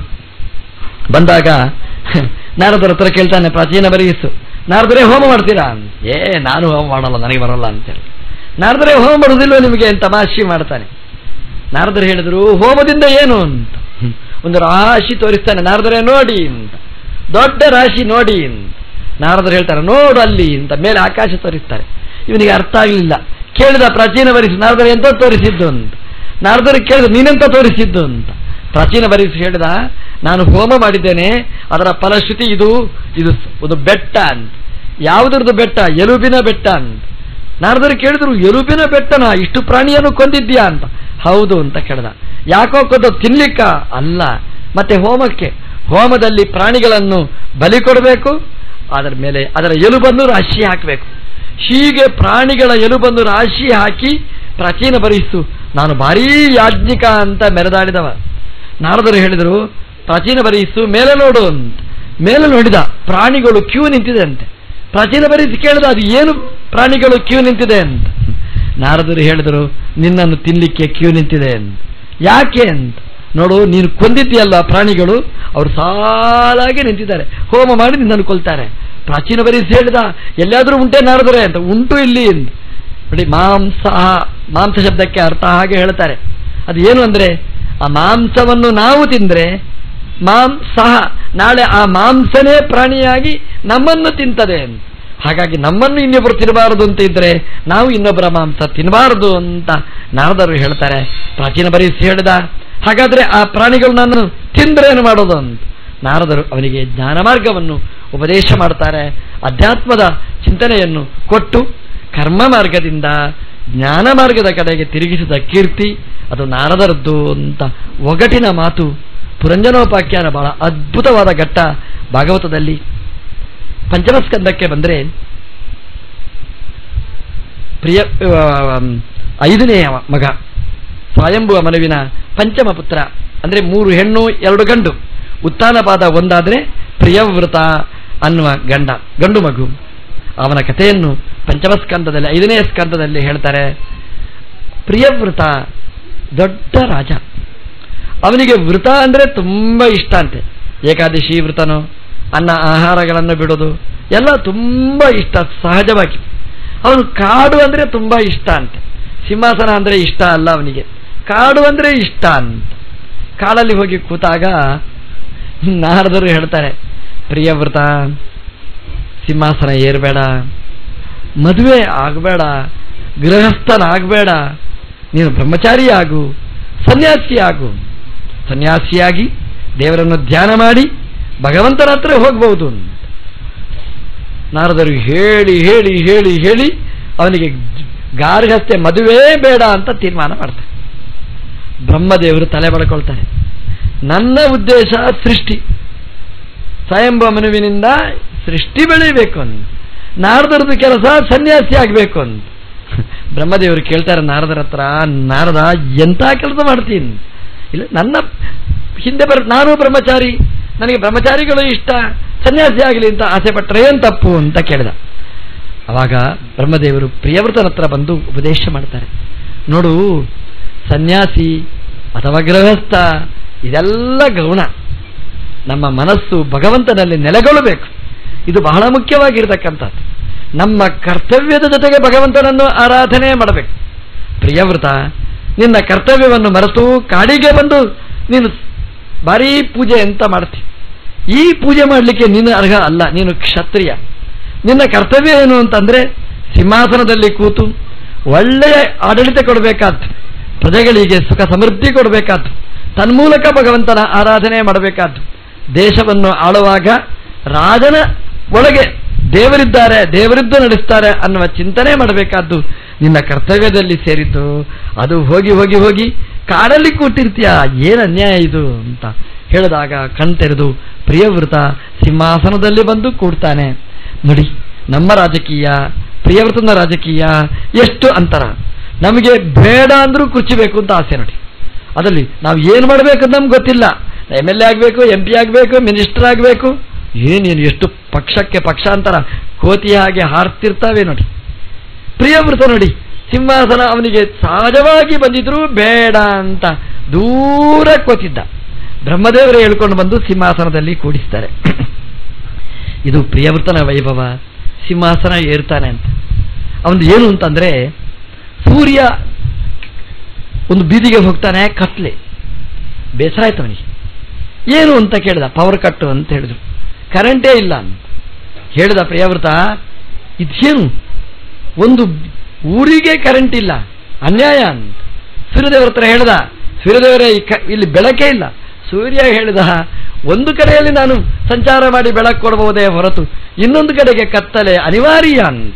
ಎಲ್ಲಿ ಬೆಳಕು ಅದು ಇನ್ನೊಂದು ಕಡೆಯಲ್ಲಿ ಕತ್ಲು, ಅಲ್ಲಿ ಬೆಳಕು ಇಲ್ಲಿ ಕತ್ಲೆ. ಹಾಗಾಗಿ ಏಕಕಾಲದಲ್ಲಿ ಇಡೀ ಜಗತ್ತಿಗೆ ಬೆಳಕನ್ನು ಕೊಡಲಿಕ್ಕೆ ಸಾಧ್ಯ ಇಲ್ಲ. ಪ್ರಿಯವೃತರು ಹೇಳಿದರು, ಸೂರ್ಯ ಅರ್ಧ ಕೆಲಸ ನೀನು ಮಾಡು, ಅರ್ಧ ಕೆಲಸ ನಾನು ಮಾಡ್ತೇನೆ ಅಂತ. ಸೂರ್ಯ ಆಚೆಯಿಂದ ಈಚೆ ಬಂದ್ರೆ ಪ್ರಿಯವೃತ ಮಹಾರಾಜ ಇಲ್ಲಿಂದ ಆಚೆ ಹೋದ ಅಂತ. ಅಂದ್ರೆ ಸೂರ್ಯ ಅಲ್ಲಿಂದ ಬರುವಾಗ ಬೆಳಕು ಚೆಲ್ತಾನೆ ಈ ಬದಿಗೆ, ಪ್ರಿಯವೃತ ಈಚೆ ಬದಿಗೆ. ತನ್ನ ದಿವ್ಯವಾಗಿರತಕ್ಕಂತಹ ದೇಹದ ಕಾಂತಿಯಿಂದ ಬೆಳಕನ್ನು ಚೆಲ್ಲಿದವ ಪ್ರಿಯವೃತ ಅಂತ ಅಂದ್ರೆ ಅವನ ತಾಕತ್ತೆಷ್ಟು ಅಂತ ಒಂದ್ಸಲ ಆಲೋಚನೆ ಮಾಡಿ. ಸೂರ್ಯನ ಫೋಕಸ್ ಹೇಗೆ, ಪ್ರಿಯವೃತನ ದೇಹದ ಕಾಂತಿ ತೇಜಸ್ಸು ಅಷ್ಟಿತ್ತು. ಇಡೀ ಜಗತ್ತಿಗೆ ಬೆಳಕು ಚೆಲ್ಲುವಷ್ಟು ತಾಕತ್ತು ಪ್ರಿಯವೃತ ಅಂತಂದ್ರೆ ಭಗವಂತನ ವಿಶೇಷವಾದ ವಿಭೂತಿ ರೂಪ ಪ್ರಿಯವೃತನದ್ದು. ಅವನಿಗೆ ಅಗ್ನಿದ್ರ ಅಂತ ಒಬ್ಬ ಮಗ, ಅಗ್ನಿದ್ರನಿಗೆ ನಾಭಿ ಅಂತ ಸುಪುತ್ರ. ನಾಭಿಗೆ ಮಕ್ಕಳಾಗಲಿಲ್ಲ. ಮೇರು ಅಂತ ಹೆಂಡತಿ, ಅವನಿಗೆ ಮಕ್ಕಳಾಗಲಿಲ್ಲ. ಕೊನೆಗೆ ಪುರೋಹಿತರೆಲ್ಲ ಹೇಳಿದ್ರು ಯಾಗ ಮಾಡೋ ಮಾಡಿ ಅಂತ ನಾಭಿ ಹೇಳ್ತಾನಂತೆ. ಆದರೆ ಯಾಗ ಮಾಡಿದ್ರಿಂದ ಮಕ್ಕಳಾಗೋದಾದ್ರೆ ಆಗಲಿ ಅಂತ ಯಾಗ ನಡೀತು. ಯಾಗದಲ್ಲಿ ದೇವರೇ ಪ್ರತ್ಯಕ್ಷವಾಗಿ ಬಂದು ನಿಂತ ಅಂತ. ಇದು ಬಹಳ ಮುಖ್ಯ. ಯಾಗ ನಾವು ಮಾಡಿಸ್ತೇವೆ, ದೇವರು ಬರ್ತಾರ ಇಲ್ವಾ ಅಂತ ಡೌಟ್. ನಾಭಿಯ ಯಾಗ ಅದು ಭಗವಂತನ ನಾಭಿಗೆ ಮುಟ್ಟಿತು, ಮನಸ್ಸಿಗೆ ಮುಟ್ಟಿತು. ದೇವರು ಪ್ರತ್ಯಕ್ಷನಾಗ್ತಾನೆ. ದೇವರು ಕೇಳ್ತಾನೆ, ನಾಭಿ ಏನು ಬೇಕು ನಿನಗೆ ಅಂತ. ನಾಭಿ ಹೇಳ್ದ, ಋತ್ವಿಕ್ಗಳ ಹತ್ರ ಕೇಳಿ, ಪುರೋಹಿತರ ಹತ್ರ ಕೇಳಿ. ಪುರೋಹಿತರು ಹೇಳ್ತಾರೆ, ಅಪತ್ಯ ಕಾಮ ಅನಪತ್ಯ ಏಷಃ, ಮಕ್ಕಳಿಲ್ಲದಿದ್ದವ ಇವ, ಮಗು ಬೇಕು ಅನ್ನುವ ಆಸೆಯಿಂದ ಯಾಗ ಮಾಡಿದ್ದಾನೆ, ಇವನಿಗೆ ಮಗು ಕರುಣಿಸಿ ಅಂತ ಹೇಳುವುದಿಲ್ಲ ಪುರೋಹಿತರು. ತಾದೃಶಃ ಪುತ್ರ ಭವಿತಾ, ನಿನ್ನಂತಹ ಮಗು ಆಗಬೇಕು ಅಂತ ಪ್ರಾರ್ಥನೆ ಮಾಡ್ತಾರೆ. ದೇವರಿಗೆ ಪ್ರಾಬ್ಲಮ್ ಪ್ರಾರಂಭ ಆಯಿತು. ಮಗು ಕೊಡು ಅಂದ್ರೆ ಸ್ಯಾಂಕ್ಷನ್ ಅಂತ ಹೇಳ್ತಿದ್ದ. ಈ ಪುರೋಹಿತರು ಕೇಳಿದ್ದೇನು, ನಿನ್ನಂತಹ ಮಗುವನ್ನು ಕೊಡು. ದೇವರು ಆಲೋಚನೆ ಮಾಡಿದ, ನನ್ನಂತಹ ಮಗು ಯಾಕೆ ಕೊಡ್ಲಿ? ಯಾಕಂದ್ರೆ ದೇವರಿಗೆ ಈಕ್ವಲ್ ಆದವ ದೇವರು ಮಾತ್ರ. ಏಕಮೇವ ಅದ್ವಿತೀಯಂ ಬ್ರಹ್ಮ, ದೇವರಿಗೆ ದ್ವಿತೀಯವಾದ ವಸ್ತುವೇ ಇಲ್ಲ. ದೇವರಿಗೆ ಸಮಾನವಾಗಬಲ್ಲ ಪ್ರಪಂಚದಲ್ಲಿಯೇ ಅಂತಹ ಒಂದು ವಸ್ತು ಇಲ್ಲ. ಯಾಕೆಂತಂದರೆ ದೇವರು ಒಬ್ಬನೇ, ಸಕಲ ಗುಣ ಪರಿಪೂರ್ಣನಾದ ನಿರ್ದೋಷನಾದ ದೇವರು ಒಬ್ಬನೇ, ಎರಡು ಇಲ್ಲವೇ ಇಲ್ಲ. ದೇವರಂತ ಮಗು ಕೊಡಬೇಕು ಅಂದರೆ ಏನರ್ಥ ಹೇಳಿ? ಲಕ್ಷ್ಮೀಕಾಂತ ಸಮಂತದೋಪಿ ಕಲಯನ್ ನೈವ ಈಶಿತು ತೇ ಸಮಂ ಪಶ್ಯಾಮಿ. ತ್ರಿವಿಕ್ರಮಣಿತಾಚಾರ್ಯರು ಹೇಳ್ತಾರೆ, ದೇವರಿಗೆ ಸಮಾನನಾದ ವಸ್ತುವನ್ನು ಎಲ್ಲಿಯೂ ನಾವು ನೋಡಲಿಕ್ಕೆ ಸಾಧ್ಯ ಇಲ್ಲ ಅಂತ. ಹಾಗಾಗಿ ದೇವರು ಹೇಳಿದ, ನನಗೆ ಸಮಾನನಾದವರು ಯಾರು ಇಲ್ಲಲ್ಲ, ಏನು ಮಾಡಲಿ ಅಲ್ಲ, ಕೊಡಬೇಕು ನಮಗೆ ಮಗು, ನಿನ್ನಂತಹ ಮಗುವನ್ನೇ ಕೊಡಬೇಕು ಅಂತ ಹಠ ಮಾಡ್ತಾರೆ. ಆವಾಗ ದೇವರು ಹೇಳಿದ, ನನ್ನಂತಹ ಮಗು ಅಂದರೆ ನಾನೇ, ನನ್ನನ್ನು ಬಿಟ್ಟರೆ ನನ್ನಂಥವರು ಪ್ರಪಂಚದಲ್ಲಿ ಇಲ್ಲ. ಪುರೋಹಿತರೆ, ನಿಮ್ಮ ಭಾಷೆ ಏನು ಅಂದರೆ ದೇವರೇ ಮಗನಾಗಿ ನಾಭಿಗೆ ಹುಟ್ಟಬೇಕು ಅಂತ ಅರ್ಥ ಅಲ್ವಾ? ಆಯಿತು ಅಂತ ಹೇಳಿದರು. ಹಾಗೆ ಭಗವಂತ ನಾಭಿ ಮೇರುವಿನ ದಾಂಪತ್ಯದಲ್ಲಿ ಮಗುವಾಗಿ ಬರ್ತಾನೆ, ಅದೇ ಋಷಭ ಅಂತ. ಆ ಋಷಭನಾಮಕನಾದ ಭಗವಂತ ಹೆಸರೇ ಹೇಳುವ ಹಾಗೆ ಮಹಾಜ್ಞಾನಿ, ಜ್ಞಾನದ ಬೆಳಕು. ಋಷ ಅಂದರೆ ಋಷಿರ್ಜ್ಞಾನಿ, ಜ್ಞಾನ. ಬಾ ಅಂದರೆ ಪ್ರಕಾಶ, ಜ್ಞಾನದ ಬೆಳಕಿನಿಂದ ಇಡೀ ಜಗತ್ತನ್ನು ಸರಿಯಾದ ಸತ್ಪಥದಲ್ಲಿ ನಡಗಿಸಿ ಎಲ್ಲಿಯೂ ಬೀಳದಿದ್ದಾಗೆ ನೋಡಿಕೊಂಡವ. ಋಷಭನ ರಾಜ್ಯಭಾರ ಪ್ರಾರಂಭ ಆಯಿತು. ಹೇಗೆ ರಾಜ್ಯಭಾರ? ಇಂದ್ರೋ ನವವರ್ಷ, ಮಳೆ ಇಲ್ಲ, ಅಲ್ಲಿಂದ ಪ್ರಾರಂಭ ಆಯಿತು. ನಮ್ಮ ಮಂತ್ರಿಗಳು ಸಿಂಹಾಸನದಲ್ಲಿ ಕೂಡ್ತಾರೆ ನೋಡಿ, ಒಂದು ಕಾವೇರಿಯಲ್ಲಿ ನೀರು ತುಂಬಿತು, ಏನು ಖುಷಿ ಗೊತ್ತಾ? ಯಾಕಂದ್ರೆ ತಮಿಳುನಾಡು ಗಲಾಟೆ ಸದ್ಯಕ್ಕಿಲ್ಲ ಅಂತ. ಮಳೆ ಬರಲಿಲ್ಲ ಅಂತಂದ್ರೆ ಕಣ್ಣಲ್ಲಿ ನೀರು ಇಳೀತದೆ ಅವರಿಗೆ. ಋಷಭ ಸಿಂಹಾಸನ ಏರಿದ್ದಾನೆ, ಇಂದ್ರೋ ನವವರ್ಷ, ಇಂದ್ರ ಮಳೆ ಸುರಿಸಲಿಲ್ಲ. ಮಳೆ ಇಲ್ಲ ಅಂದ್ರೆ, ನೀರಿಲ್ಲ ಅಂದ್ರೆ ಜನರಲ್ಲಿ ಹಾಹಾಕಾರ, ಏನು ಮಾಡಬೇಕು ಅಂತ ಕಂಗೆಡ್ತಾರೆ. ಋಷಭನ ಆಡಳಿತ ಕಾಲದಲ್ಲಿ ಮಳೆ ಇಲ್ಲ. ಇಂದ್ರ ಹೀಗೆ ನೋಡಿದಂತೆ ಇಂದ್ರನನ್ನು, ಮಳೆ ಸುರಿಸುವುದಿಲ್ವಾ? ಬೇಡ ಅಂತ ಹೇಳ್ದ, ನಿನ್ನ ಹತ್ರ ದಮ್ಮಯ ಹಾಕೋದಿಲ್ಲ ನಾನು. ಋಷಭ ಮಳೆ ಸುರಿಸಿದಂತೆ. ದೇವರು ಅಂದ್ರೆ ಯಾರು? ಇದೆ, ಯಾರು ನೀರು ಕೊಡುವವ ಅವನನ್ನು ದೇವರು ಅಂತ ಹೇಳ್ತೇವೆ. ನೀರು ಕುಡಿಸುವವ ಅಲ್ಲ, ನೀರು ಕೊಡುವವ ಅವನನ್ನು ದೇವರು ಅಂತ ಹೇಳ್ತಾರೆ. ನೀರು ಕೊಡಲಿಕ್ಕೆ ಯಾರಿಂದಲೂ ಸಾಧ್ಯ ಇಲ್ಲ, ಅದು ದೇವರದು ಡಿಪಾರ್ಟ್ಮೆಂಟ್. ದೇವರು ಋಷಭ ಆ ವರ್ಷಕ್ಕೆ ಬೇಕಾದಷ್ಟು ಮಳೆ ಸುರಿಸಿದ, ನೀರು ಸಮೃದ್ಧಿ ಆಯಿತು. ಇಂದ್ರ ನಾಚಿಕೆ ಪಟ್ಟ, ಬಂದು ಸಾರಿ ಅಂತ ಹೇಳಿದ. ಇಲ್ಲಿ ಮಧ್ವಾಚಾರ್ಯರು ಒಂದು ಪ್ರಶ್ನೆ ಮಾಡ್ತಾರೆ. ಆ ಕಾಲದಲ್ಲಿ ಇಂದ್ರ ಪುರಂದರ ಅಲ್ಲ, ಯಜ್ಞನಾಮಕನಾದ ಭಗವಂತನೇ ಇಂದ್ರ ಪದವಿಯನ್ನು ಆಳ್ತಿದ್ದ. ಅದೊಂದು ಪೋಸ್ಟ್ ಅಷ್ಟೇ. ಇಂದ್ರನ ಪೋಸ್ಟಿಗೆ ಬೇರೆ ಬೇರೆ ಬರ್ತಾರೆ. ಮೊದಲನೇ ಸ್ವಯಂಭುವ ಮನ್ವಂತರದಲ್ಲಿ ಭಗವಂತನೇ ಯಜ್ಞನೇ ಇಂದ್ರ ಪದವಿಯನ್ನು ಆಳಿತ್ತು. ಆಮೇಲೆ ರೋಚನ ಅಂತ ವಾಯುದೇವರು ಆ ಪದವಿಯನ್ನು ಆಳ್ತಾರೆ. ಆಮೇಲೆ ಧರ್ಮರಾಜ ಆಳ್ತಾನೆ, ನಕಲ ಸಹದೇವರು ಆಳ್ತಾರೆ. ಹೀಗೆಲ್ಲ ಬೇರೆ.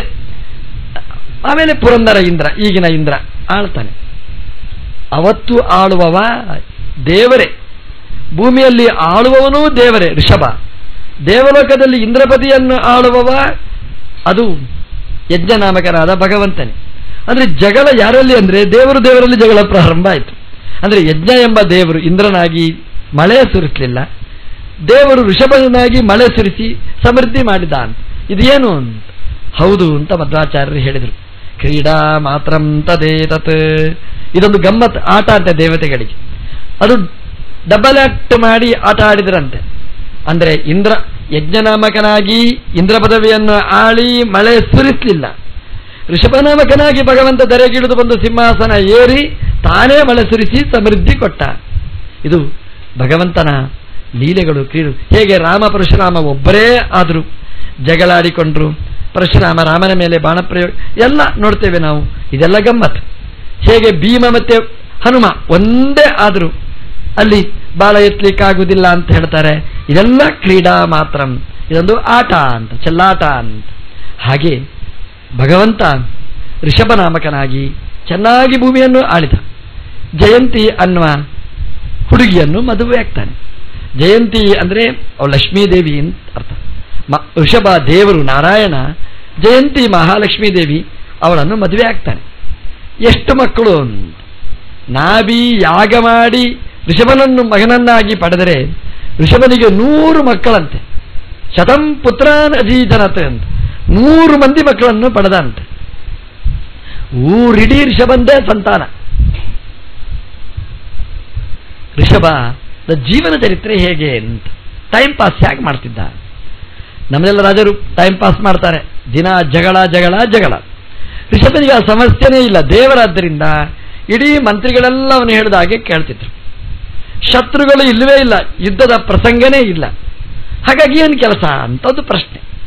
ಏನು ಕೆಲಸ ಗೊತ್ತಾ? ಋಷಭ ಬೆಳಗ್ಗೆ ಆದರೆ ಅವನು ಸಿಂಹಾಸನದಲ್ಲಿ ಬಂದು ಕೂರ್ತಾನೆ. ಸಿಂಹಾಸನದಲ್ಲಿ ಕೂತರೆ ಮಂತ್ರಿಗಳ ಹಾಗೆ ಅವನು ಪಾಠ ಪ್ರಾರಂಭ ಮಾಡ್ತಿದ್ದ. ದಿನಾ ಕ್ಲಾಸ್ ತಗೊಳ್ತಿದ್ದಂತೆ, ವೇದಾಂತಗಳ ಕ್ಲಾಸ್ ತಗೊಳ್ತಿದ್ದಂತೆ. ನಿಮ್ದು ಪ್ರಶ್ನೆ ಏನು? ಋಷಭ ಕ್ಲಾಸ್ ಮಾಡ್ತಾನೆ ಸರಿ, ಪಾಠ ಹೇಳ್ತಾನೆ, ಪ್ರವಚನ ಮಾಡ್ತಾನೆ ಸರಿ, ಆಡಿಯನ್ಸ್ ಎಲ್ಲಿಂದ ಅಂತ ಅವನಿಗೆ. ಒಂದು ದಿನ ಪ್ರವಚನ ಮಾಡಿದ್ರೇ ಆಡಿಯನ್ಸ್ ತರುವುದು ಕಷ್ಟ ಇದೆ. ಅವನು ದಿನಾ ಕ್ಲಾಸ್ ಮಾಡ್ತಿದ್ದ ಪ್ರವಚನ, ಎಲ್ಲಿಂದ ಆಡಿಯನ್ಸ್ ತರಬೇಕು?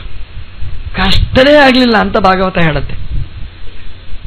ಯಾಕೆಂದ್ರೆ ಅವನಿಗೆ 100 ಮಂದಿ ಮಕ್ಕಳಿದ್ದಾರೆ, ಎಲ್ಲ ಕೂಡಿಸ್ತಾ ಕೂಡು ಕೂಡು ಕೂಡು ಅಂತ.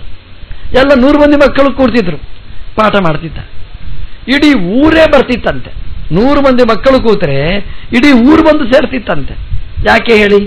ನಮ್ಮ ರಾಜ ಪಾಠ ಹೇಳ್ತಾನೆ, ಏನು ಹೇಳ್ತಾನೆ ಕೇಳಬೇಕು ಅಂತ ಒಂದು ಕುತೂಹಲ. ಅದಕ್ಕಿಂತ ಜಾಸ್ತಿ ತನ್ನ ಮಕ್ಕಳಿಗೆ ಕ್ಲಾಸ್ ಮಾಡ್ತಾನೆ, ಏನೋ ಸ್ಪೆಷಲ್ ಕ್ಲಾಸ್ ಇರಬೇಕು ಅಂತ ಊಹಿಸಿಕೊಂಡು ಬಂದರು. ಇವಾಗ ಸ್ಪೆಷಲ್ ಕ್ಲಾಸೇ. ಹಾಗಾಗಿ ಊರಿನ ಜನ ಎಲ್ಲ ಸೇರ್ತಿದ್ರು. ದಿನ ಬೆಳಗಾದರೆ ಸಾಯಂಕಾಲ ತನಕ ಸ್ಪೆಷಲ್ ಕ್ಲಾಸ್ ಪಾಠ ಹೇಳ್ತಿದ್ದ ಋಷಭ. ಹೀಗೆ ಪಾಠ ಪ್ರವಚನದ ಮೂಲಕ ತನ್ನ ಮಕ್ಕಳ ಜೊತೆಗೆ ಊರನ್ನು ತಿದ್ದಿದ ಕೀರ್ತಿ ಋಷಭನಾಮಕನಿಗೆ ಸೇರಿತು. ಇದು ನಮಗೆ ಆದರ್ಶ. ನಾವು ರಾಜನಾಗಲಿಕ್ಕೆ ಬಯಸುವುದು ಮುಖ್ಯ ಅಲ್ಲ, ರಾಜನಾಗಿ ಪ್ರಜೆಗಳಿಗೆ ಒಳ್ಳೆಯ ನೀತಿಯನ್ನು ಬೋಧನೆ ಮಾಡಬೇಕಾದ್ದು, ಒಳ್ಳೆಯ ಚಿಂತನೆ, ಪರಮಾರ್ಥದ ಚಿಂತನೆಯನ್ನು ಕೊಡಬೇಕಾದ ಜವಾಬ್ದಾರಿ ರಾಜನಿಗಿದೆ. ಒಂದೋ ಟ್ರೈನಿಂಗ್ ಕೊಡಬೇಕು, ಒಂದೋ ತಾನು ಕೊಡಿಸಬೇಕು, ಎರಡರಲ್ಲಿ ಒಂದಾಗಿ ಮಾಡಬೇಕಂತೆ.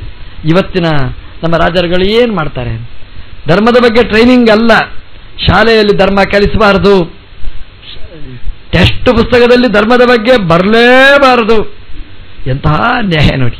ಆ ಋಷಭನ ಅಡ್ಮಿನಿಸ್ಟ್ರೇಷನ್ ಹೇಗಿತ್ತು, ನಮ್ಮ ಅಡ್ಮಿನಿಸ್ಟ್ರೇಷನ್ ಹೇಗೆ ಅಂದರೆ ಮಠದ ಶಾಲೆಯಲ್ಲಿ ಪಾಠ ಕಲಿಸಲಿಕ್ಕೆ ಇಲ್ಲವೇ ಇಲ್ಲ, ಅಷ್ಟರ ಮಟ್ಟಿಗೆ ಟೆಸ್ಟ್ ಪುಸ್ತಕ ನಾವು ಮಾಡ್ತೀವಿ. ಋಷಭ ಸ್ವಯಂ ರಾಜನಾಗಿ ತಾನೇ ಪಾಠ ಪ್ರವಚನ ಮಾಡಿ ಒಳ್ಳೆಯ ಜ್ಞಾನ ಮಾರ್ಗ ಉಂಟು ಮಾಡಿಕೊಡ್ತಿದ್ದ. ಹೇಗಿರಬೇಕು, ಹೇಗಿರಬಾರ್ದು ಎಲ್ಲವನ್ನು ಋಷಭ ತಾನು ಅನುಷ್ಠಾನ ಮಾಡಿ ತನ್ನ ಮಕ್ಕಳಿಗೆ, ಇಡೀ ಊರಿಗೆ ಕಲಿಸಿಕೊಟ್ಟ ಋಷಭ. ಒಳ್ಳೆಯ ಟ್ರೈನಿಂಗ್ ಕೋರ್ಸ್ ಅದು ಋಷಭನಿಂದ ನಡೆಯಿತು. ಯಾರ್ಯಾರಿಗೆ ಏನೇನು ಕೊಡಬೇಕೋ ಅದೆಲ್ಲವನ್ನು ಕೊಟ್ಟ. ಕೊನೆಗೆ ತನ್ನ 100 ಮಂದಿ ಮಕ್ಕಳಲ್ಲಿ ಜ್ಯೇಷ್ಠ ಮಗ ಅವನಿಗೆ ಭರತ ಅಂತ ಹೆಸರಿಟ್ಟ. ಆ ಭರತನನ್ನು ಸಿಂಹಾಸನದಲ್ಲಿ ಕೂಡಿಸ್ತಾನೆ. ತಾನು ಅವಧೂತ ಚರ್ಯೆಯನ್ನು ಆಚರಣೆ ಮಾಡ್ತಾನೆ ಅಂತ ಭಾಗವತ ಹೇಳುತ್ತೆ. ಸಿಂಹಾಸನದಲ್ಲಿ ಕೂತ ಮೇಲೆ ಮತ್ತೆ ಮನೆಯಲ್ಲಿ ಇರುವುದಿಲ್ಲಂತೆ ಋಷಭ, ಹೊರಟು ಹೋಗ್ತಾನಂತೆ, ಊರು ಬಿಟ್ಟು ಹೋಗ್ತಾನಂತೆ. ಅವಧೂತ ಚರ್ಯೆಯನ್ನು ಆಚರಣೆ ಮಾಡ್ತಾನೆ. ನೀವು ನೋಡಿ ಋಷಭನ ಕಥೆ ಕೇಳಿ. ಋಷಭನ ಮಗ ಭರತ ಇದ್ದಾನೆ, ಅವನ ಕಥೆ ಕೇಳಿ. ಭರತ ಮತ್ತೆ ತಾನು ಅಧಿಕಾರದಲ್ಲಿರ್ತಾನೆ, ಮಗನಿಗೆ ರಾಜ್ಯಭಾರ ಕೊಡ್ತಾ ಅಧಿಕಾರ ಕೊಡ್ತಾನೆ. ತಾನು ಪುಲಸ್ತ್ಯಾಶ್ರಮಕ್ಕೆ ಹೋಗ್ತಾನೆ, ಅಲ್ಲಿ ತೀರ್ಥದಲ್ಲಿ ಸ್ನಾನ ಮಾಡಿಕೊಂಡು ದೇವರ ಚಿಂತನೆ ಮಾಡಿಕೊಂಡಿರ್ತಾನೆ. ಇದು ಹಿಂದಿನ ಕಾಲದ ಕ್ರಮ. ಅಂದರೆ ಹಾಗೆ ಮನೆಯಲ್ಲಿ ಎಲ್ಲಿವರೆಗೆ ಇರ್ತಿದ್ರು ಅಂದರೆ ಮಗನಿಗೆ ಅಧಿಕಾರ ಬರುವ ತನಕ ಮನೆಯಲ್ಲಿ ಇರ್ತಿದ್ರು. ಮಗನಿಗೆ ಅಧಿಕಾರ ಬಂತು, ತನ್ನ ಕಾಲಲ್ಲಿ ನಿಲ್ತಾನೆ ಅಂತ ಆದ ಮೇಲೆ, ಮನೆಯನ್ನು ಚೆನ್ನಾಗಿ ನೋಡಿಕೊಳ್ತಾನೆ ಅಂತ ಆದ ಮೇಲೆ ರಾಜರುಗಳು ವಾನಪ್ರಸ್ಥಾಶ್ರಮ ಸ್ವೀಕಾರ ಮಾಡ್ತಿದ್ರು, ಮನೆಯಲ್ಲಿ ಇರ್ತಿರ್ಲಿಲ್ಲ. ನೀವು ಹಾಗೆ ಮಾಡಿ ಅಂತ ಹೇಳಲಿಕ್ಕೆ ಹೊರಟದ್ದಲ್ಲ. ಅಂದ್ರೆ ಆಗಿನ ಕಾಲದಲ್ಲಿ ಹೇಗಿತ್ತು ಅಂತ, ಮಕ್ಕಳಿಗೆ ಭಾರವಾಗಿ ಅಪ್ಪ ಅಮ್ಮ ಇರ್ತಿರ್ಲಿಲ್ಲ. ಇವತ್ತೆಲ್ಲ ಹೊಸ ತಂತ್ರಗಳೆಲ್ಲ ಇವಂತೆ. ಒಂದು ಹುಡುಗಿ ಮನೆಯೊಳಗೆ ಬರಬೇಕಾದ್ರೆ ಎಷ್ಟು ಜನ ಮನೆಯಲ್ಲಿ ಅಂತ ಕೇಳ್ತಾರೆ ಅಂತ. ಆ ಮುದುಕ ಮುದುಕಿ ಇದ್ದಾರಾ ಬೇಡ ಅಂತ ಹೇಳ್ತಾರೆ ಅಂತ. ನೋಡಿ, ಹಿಂದಿನ ಕಾಲದಲ್ಲಿ ಯಾರಿಗೂ ಅವರು ಭಾರ ಆಗ್ತಿರ್ಲಿಲ್ಲ. ನೋಡಿ, ಯಾರಿಗೂ ಭಾರ ಆಗುತ್ತಂದ್ರೆ ಮೊದಲೇ ಮನೆ ಖಾಲಿ ಮಾಡ್ತಿದ್ರು. ಮಗನನ್ನು ಚೆನ್ನಾಗಿ ರಾಜ್ಯದಲ್ಲಿ ಇಟ್ಟು ಅವನಿಗೆ ಏನು ಬೇಕೋ ಎಲ್ಲ ವ್ಯವಸ್ಥೆಯನ್ನು ಮಾಡಿ ತಾನು ಮನೆಯಿಂದ ದೂರ ನಿಲ್ತಿದ್ರು. ಇದು ಹಿಂದಿನ ಕಾಲದಲ್ಲಿ ರಾಜರುಗಳು ಮೆರೆಯುವ ಕ್ರಮ. ಒಂದು ಆದರ್ಶ ಜೀವನ, ವಾನಪ್ರಸ್ಥ ಅಂತ. ಬ್ರಹ್ಮಚಾರಿಯಾಗಿದ್ದ, ಎಲ್ಲ ಟ್ರೈನಿಂಗ್ ಕೊಡ್ತಾರೆ. ಗಾರ್ಹಸ್ಥ್ಯ ಜೀವನ, ಅದರಲ್ಲಿ ತನ್ನ ಕಾಲಲ್ಲಿ ಪ್ರಬುದ್ಧನಾಗಿ ನಿಂತಿರ್ತಾನೆ. ಆಮೇಲೆ ವಾನಪ್ರಸ್ಥರಾಗಿ ಆದರ್ಶ ಮೆರೆಯುತ್ತಿದ್ರು. ಋಷಭ ಅವಧೂತಚರ್ಯೆಯನ್ನು ಆಚರಣೆ ಮಾಡ್ತಿದ್ದಂತೆ. ಅವಧೂತಚರ್ಯ ಅಂದರೆ ಹೇಗೆ? ಅವನು ತಲೆಗೆ ಎಣ್ಣೆ ಹಾಕ್ತಿರ್ಲಿಲ್ಲ, ಕಟ್ಟಿಂಗ್ ಇಲ್ಲವೇ ಇಲ್ಲ, ಶೇವಿಂಗ್ ಇಲ್ಲವೇ ಇಲ್ಲ, ತಲೆಯೆಲ್ಲ ಕೆದರಿ ಇರ್ತಿತ್ತು. ಮೈ ಮೇಲೆ ಬಟ್ಟೆ ಉಡ್ತಿರ್ಲಿಲ್ಲ, ಬಟ್ಟೆಯ ಎಚ್ಚರನೇ ಇರಲಿಲ್ಲ, ಯಾರನ್ನ ನೋಡ್ತಾರೆ ನಗ್ತಾರೆ ಅನ್ನುವ ಚಿಂತೆನೇ ಇರಲಿಲ್ಲ. ಅದೇ ನಾಚಿಗೆ ಆದರೆ ಅವ್ರು ನೋಡೋದು ಬೇಡ, ಅವರಷ್ಟಕ್ಕೆ ಅವರಿರಲಿ ಅನ್ನುವಷ್ಟರ ಮಟ್ಟಿಗೆ ಅವಧೂತಚರ್ಯೆ ಅವಂತು. ಆಹಾರಕ್ಕಾಗಿ ತಲೆ ಬಿಸಿ ಮಾಡ್ತಿರ್ಲಿಲ್ಲ, ಯಾರಾದರೂ ಕೊಟ್ಟರೆ ತಗೊಳ್ತಿದ್ದ. ತಟ್ಟೆ ಎಲೆ ಪ್ರಸಂಗನೇ ಇಲ್ಲ. ಕರಪಾತ್ರ, ಕೈಯನ್ನೇ ಪಾತ್ರವನ್ನಾಗಿ ಮಾಡಿ ಕೈಯಲ್ಲಿ ಎಷ್ಟು ಹಿಡಿದ ಅಷ್ಟು ತಿನ್ನೋದು. ಕೂಡ್ಲಿಕ್ಕೆ ಆಸನ ಇಲ್ಲ ಅಂತ ಚಿಂತೆ ಇಲ್ಲ, ನಿಂತಲ್ಲೇ ತಿಂತಿದ್ದ. ಮತ್ತೆ ಬಫೆ ಅಂತ ಹೇಳಬೇಡಿ, ಅವಧೂತಚರ್ಯೆ ಇದು. ವಿಚಿತ್ರವಾದ ಸ್ವಭಾವ ಸಾಮರ್ಥ್ಯ ಅವಂತು. ಸಿಗಲಿಲ್ಲ ಚಿಂತೆ ಏನಿಲ್ಲ, ನಿಂತಲ್ಲಿಯೇ ಮಲಮೂತ್ರ ವಿಸರ್ಜನೆ ಮಾಡ್ತಿದ್ದ ಅಂತೆ. ನಿಮಗೆ ಅನಿಸ್ತದೆ ಎಂಥ ಕೊಳಕ ಅಂತ. ನಿಂತಲ್ಲಿಯೇ ತಿಂತಾನೆ, ನಿಂತಲ್ಲಿಯೇ ಮಲಮೂತ್ರ ವಿಸರ್ಜನೆ ಮಾಡ್ತಾನೆ, ಎಲ್ಲ ಫಲಸ ಮಾಡುವುದಿಲ್ವಾ ಅಂತ. ಭಾಗವತ ಏನು ಹೇಳ್ತೆ ಗೊತ್ತಾ? ಅದು 10 ಯೋಜನ ದೂರದ ತನಕ ಮಲಮೂತ್ರದ ದುರ್ಗಂಧ ಅಲ್ಲ, ಅದು ಪರಿಮಳ ಬರ್ತಿತ್ತು, ಸುರವಿಂಚಕಾರ ಅಂತ ಹೇಳ್ತಾರೆ. ಅದಕ್ಕೆ ದೇವರು ಅಂತ ಹೇಳೋದು. ಅದು ಆ ಮಲಮೂತ್ರಗಳು ದುರ್ಗಂಧ ಅಲ್ಲ, ಸುಗಂಧವಾಗಿತ್ತು. ಅಂದ್ರೆ ವೇದದಲ್ಲಿ ಹೇಳ್ತಾರೆ ನೋಡಿ, ಗಂಧದ್ವಾರ, ಎಲ್ಲ ದ್ವಾರಗಳೂ ಸುಗಂಧ ಪರಿಮಳ. ನಮ್ದು ಎಲ್ಲ ದ್ವಾರಗಳೂ ದುರ್ಗಂಧ. ದೇವರದು ಅಂತ ಬಾಯಿ ತೆರೆದ್ರೆ ಪರಿಮಳ, ಕಿವಿಯಲ್ಲಿ ತೆಗೆದ್ರೆ ಪರಿಮಳ, ದೋಷದ ಪ್ರಶ್ನೆನೇ ಇರಲಿಲ್ಲ ಅಂತ. ಹೀಗೆ ಭಗವಂತ ಅವಧೂತಚರ್ಯೆ ಮಾಡಿದ ಅಂತೆ. ಜನ ಹೇಳ್ತಿರಂತೆ, ನೋಡಿದ್ರ ನಮ್ಮ ರಾಜ ಬೇಡವಾದ್ದು ಮಾಡಿದ, ತಲೆ ಹಾಳಾಯಿತು, ಹುಚ್ಚು ಹಿಡಿಯಿತು, ಛೇ ಪಾಪ ಅಂತ ಹೇಳ್ತಿದ್ರಂತೆ. ಅವನಿಗೆ ಭಾರಿ ಖುಷಿ. ಅವನಿಗೆ ನೋಡಿ, ಪಾಪ ಅಂತ ಹೇಳಿ ಪಾಪ ಕಟ್ಕೊಂಡ್ರು ಅಂತ ಖುಷಿ ಅಂತ ಅವನಿಗೆ. ಅವಧೂತಚರ್ಯೆಯಲ್ಲಿದ್ದವ, ಅವನ ಚರ್ಯೆ ಯಾರಿಗೆ ಅರ್ಥ ಆಗಬೇಕು? ಆದರೂ ಪರಮ ಸುಂದರನಾಗಿದ್ದ ಆ ವೃಷಭ ತಿರುಗಾಡ್ತಾ ತಿರುಗಾಡ್ತಾ ನಮ್ಮ ದಕ್ಷಿಣಕ್ಕೆ ಬಂದು ಕೊಲ್ಲೂರಿನ ಪಕ್ಕದಲ್ಲಿ, ಅಲ್ಲಿ ಕುಟಜಾದ್ರಿಯಲ್ಲಿ ಕಾಡಲ್ಲಿ ತಿರುಗಾಡ್ತಿದ್ದ ಅಂತ. ದಕ್ಷಿಣ ಕರ್ನಾಟಕ ಕುಟಜಾದ್ರೋ ಅಂತ ಹೇಳ್ತಾನೆ. ಆ ಬೆಟ್ಟದಲ್ಲಿ ತಿರುಗಾಡ್ತಿದ್ದಂತೆ. ಆ ಕಾಡ್ಗಿಚ್ಚು ಬೆಂಕಿ ಉರಿಯುತ್ತಿತ್ತು, ಆ ಬೆಂಕಿಯಲ್ಲಿ ಆಹುತಿ ಆಗ್ತಾನೆ. ಜನ ಹೇಳಿದ್ರು, ಪಾಪ ಹುಚ್ಚ ತಿರುಗಾಡ್ತಿದ್ದ, ಸತ್ತರಿ ಪಾಪ ಅಂತ ಹೇಳಿದ್ರಂತೆ. ಬೆಂಕಿಯಲ್ಲಿ ಸುಡುವ ಶರೀರ ಅದು ಅಲ್ಲ, ಅದು ಭೌತಿಕವಾದ ದೇಹ ಅಲ್ಲ. ನೀರಲ್ಲಿ ಒದ್ದೆ ಆಗುವುದಿಲ್ಲ, ಗಾಳಿಯಲ್ಲಿ ಹಾರಿ ಹೋಗುವುದಿಲ್ಲ, ಬೆಂಕಿಯಲ್ಲಿ ಸುಡ್ಲಿಕ್ಕಾಗದೇ ಇರತಕ್ಕ ದೇಹ ಅದು. ಅದರಿಂದ ಭಾಗವತ ಹೇಳಿದ್ದು ಬೆಂಕಿ ಅವನನ್ನು ಸುಟ್ಟಿತು ಅಂತಲ್ಲ, ಋಷಭ ಬೆಂಕಿಯ ಮೂಲಕ ಅಲ್ಲಿರ್ತಕ್ಕಂತಹ ವಸ್ತುವನ್ನು ಸುಟ್ಟ, ಅದೃಶ್ಯನಾದ. ದೇವರು ಲೌಕಿಕ ಬೆಳಕಿನಲ್ಲಿ ಅದೃಶ್ಯನಾಗ್ತಾನಂತೆ, ಒಳಗಿನ ಬೆಳಕಿನಲ್ಲಿ ಕಾಣಿಸ್ತಾನಂತೆ. ಹೀಗೆ ಅವಧೂತಚರ್ಯೆಯ ಋಷಭ ಅದೃಶ್ಯನಾಗ್ತಾನೆ. ಹೀಗೆ ಒಂದು ಪತನೆ ಮಾರ್ಗನೇ ಬೆಳೆದು ಬಂತು, ತೀರ್ಥಂಕರರ ಪರಂಪರೆ ಬೆಳೆದು ಬಂತು ಅಂತ ಭಾಗವತ ಹೇಳುತ್ತೆ. ಅವನ ಮಗ ಭರತ ದೇಶವನ್ನು ಆಳ್ತಾನೆ. ದೇಶಕ್ಕೆ ಭಾರತ ಅಂತ ಹೆಸರು ಬಂತು ನೋಡಿ. ಇವತ್ತು ಗೊತ್ತಿಲ್ಲ ನಮ್ಗೆ, ಭಾರತ ಅಂದರೆ ಗೊತ್ತಿಲ್ಲ, ಇಂಡಿಯಾ ಅಂತ ಹೇಳಬೇಕು. ಇಂಡಿಯಾ ಅಂತ ಹೇಳಬೇಡಿ, ಭಾರತ ಅಂತ ಹೇಳಿ. ಯಾಕೆಂದ್ರೆ ಹಾಗೆ ಹೇಳಿದ್ರೇ ತುಂಬ ಪುಣ್ಯ ಅಂತೆ. ದೇವರ ಮಗನಾಗಿರತಕ್ಕಂತಹ ಭರತ ಈ ದೇಶವನ್ನು ಆಳಿ, ದೇಶದಲ್ಲಿ ಒಳ್ಳೆಯ ಆಡಳಿತೆಯನ್ನು ಕೊಟ್ಟು ಚೆನ್ನಾಗಿ ರಕ್ಷಣೆ ಮಾಡಿದ ಕೀರ್ತಿ ಇದೆ ಇದಕ್ಕೆ, ಭಾರತ ಅಂತ. ಇದನ್ನು ಯಜ್ಞ ಮಾಡ್ತಿದ್ದಂತೆ ಅವನು. ಶತ್ರುಗಳು ಇಲ್ಲ ಅವರಿಗೆ, ಯಜ್ಞ ಮಾಡಿದೆ ಅಂತೆ. ಯಜ್ಞ ಮಾಡಿದರೆ ಆಹುತಿ ಕೊಡ್ತಿದ್ದಂತೆ, ದೇವರಿಗೆ ಆಹುತಿ ಕೊಡ್ತಿದ್ದಂತೆ. ದೇವರು ಬಂದು ನಿಲ್ತು ಆಹುತಿ ಸ್ವೀಕಾರ ಮಾಡ್ತಿದ್ದಂತೆ. ದೇವರು ಮಾತ್ರ ಬರ್ತಿದ್ನ, ಎಲ್ಲ ದೇವತೆಗಳು ಬರ್ತಿದ್ರಂತೆ. ಅವರೆಲ್ಲ ಭಗವಂತನ ಒಂದೊಂದು ಅವಯವದಲ್ಲಿ ಕೂಡ್ತಿದ್ರಂತೆ. ಸೂರ್ಯ ಕಣ್ಣಲ್ಲಿ ಬಂದು ಕೂಡ್ತಿದ್ದಂತೆ, ದಿಕ್ಕಿನ ದೇವತೆಗಳು ಚಂದ್ರಾದಿಗಳು ಕಿವಿಯಲ್ಲಿ ಕೂಡ್ತಿದ್ರಂತೆ, ಅಗ್ನಿ ವರುಣ ನಾಲಗೆಯಲ್ಲಿ ಕೂಡ್ತಿದ್ರಂತೆ. ಹೀಗೆ ಒಂದೊಂದು ಅವಯವದಲ್ಲಿ ಒಬ್ಬೊಬ್ಬರು ದೇವತೆಗಳು ಬಂದು ಕೂಡ್ತಿದ್ರಂತೆ. ಆಹುತಿಯಲ್ಲಿ ಕೊಟ್ಟರೆ ಯಾಗದಲ್ಲಿ ಭಗವಂತ ಸ್ವೀಕಾರ ಮಾಡ್ತಿದ್ದ, ಎಲ್ಲ ದೇವತೆಗಳಿಗೆ ಮುಟ್ಟಿಸ್ತಿದ್ದ. ಊರ್ಧ್ವ ಮೂಲಂ ಅಧಶಾಕಂ, ಇದು ಭರತ ಯಾಗ ಮಾಡುವ ಕ್ರಮ. ಒಂದೊಂದು ಮಂತ್ರವನ್ನೂ ಭಗವತ್ಪರವಾಗಿ ಚಿಂತನೆ ಮಾಡಿದ ಭರತ ತನ್ನ ಮಗನನ್ನು ಸಿಂಹಾಸನದಲ್ಲಿ ಕೂಡಿಸಿ ಮತ್ತೆ ವಿರಕ್ತನಾಗಿ ಪುನಃಾಶ್ರಮಕ್ಕೆ ಹೋಗ್ತಾನೆ. ಅಲ್ಲಿ ನದೀ ತೀರದಲ್ಲಿ ಸ್ನಾನ ಮಾಡೋದು, ಜಪ ಮಾಡೋದು, ಹೀಗೆ ಕಾಲ ಕಳೀತಾನೆ ಭರತ ಅಂತ. ಭರತನ 3 ಜನ್ಮದ ಕಥೆಯನ್ನು ಭಾಗವತ ಹೇಳುತ್ತೆ. ಭರತನಾಗಿ ಹೇಗಿದ್ದ ಅಂತ. ಅವನ 2ನೇ ಜನ್ಮ ಜಿಂಕೆ ಇತ್ತು, ಆ ಕಥೆಯನ್ನೇ ಹೇಳ್ತದೆ. 3ನೇ ಜನ್ಮ ಒಂದು ಬ್ರಾಹ್ಮಣನಾಗಿ ಬರ್ತಾನೆ, ಕ್ಷತ್ರಿಯನಾದವ ಒಂದು ಜಿಂಕೆಯಾಗಿ ಬ್ರಾಹ್ಮಣನಾಗಿ ಬರ್ತಾನೆ. ಅಲ್ಲಿ ಅವಧೂತ ಚರ್ಯೆಯನ್ನು ಚರಿಸ್ತಾನೆ. ಈ 3 ಜನ್ಮದ ಕಥೆಯನ್ನು ಭಾಗವತ ಹೇಳುತ್ತೆ.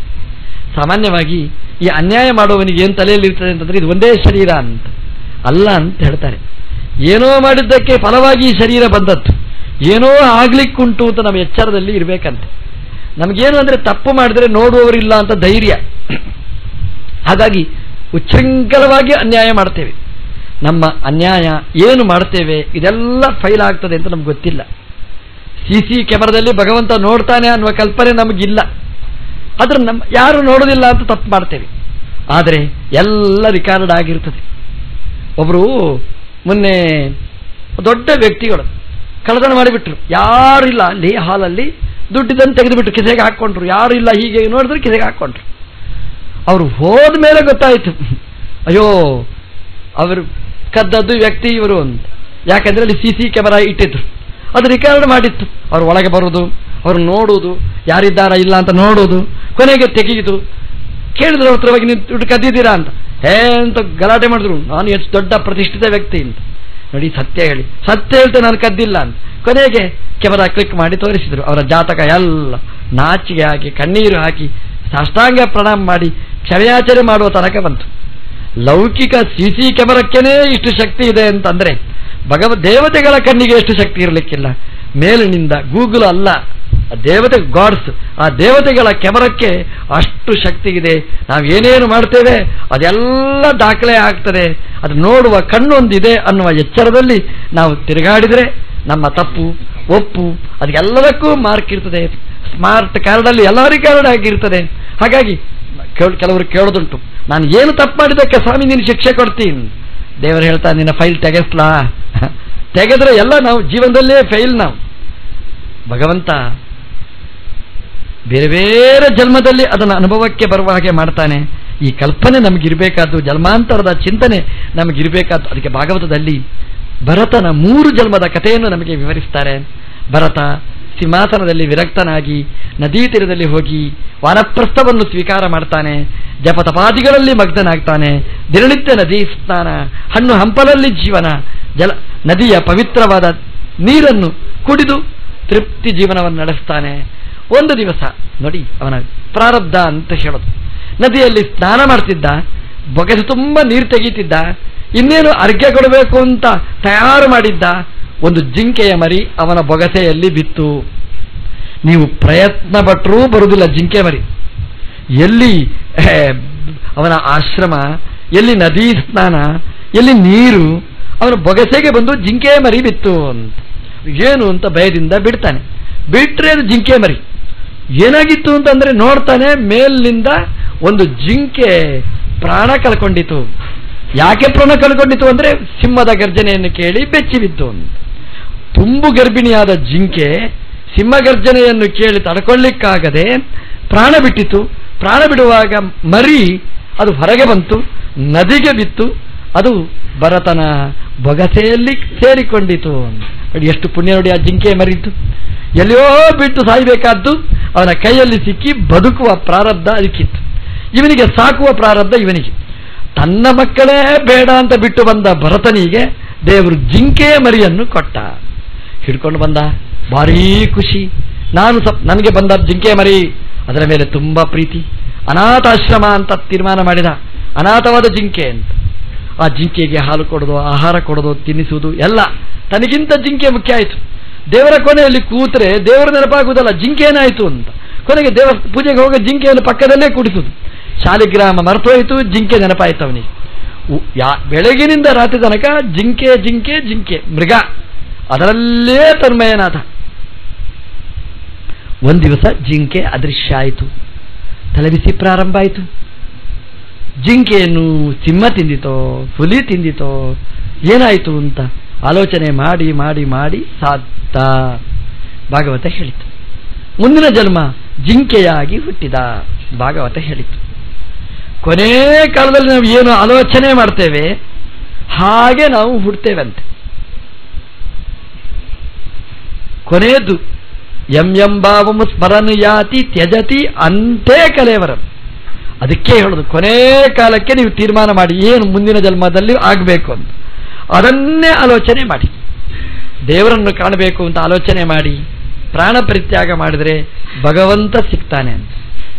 ಭರತ ಜಿಂಕೆಯನ್ನು ಆಲೋಚನೆ ಮಾಡಿದ, ಜಿಂಕೆಯಾಗಿ ಹುಟ್ಟಿದ.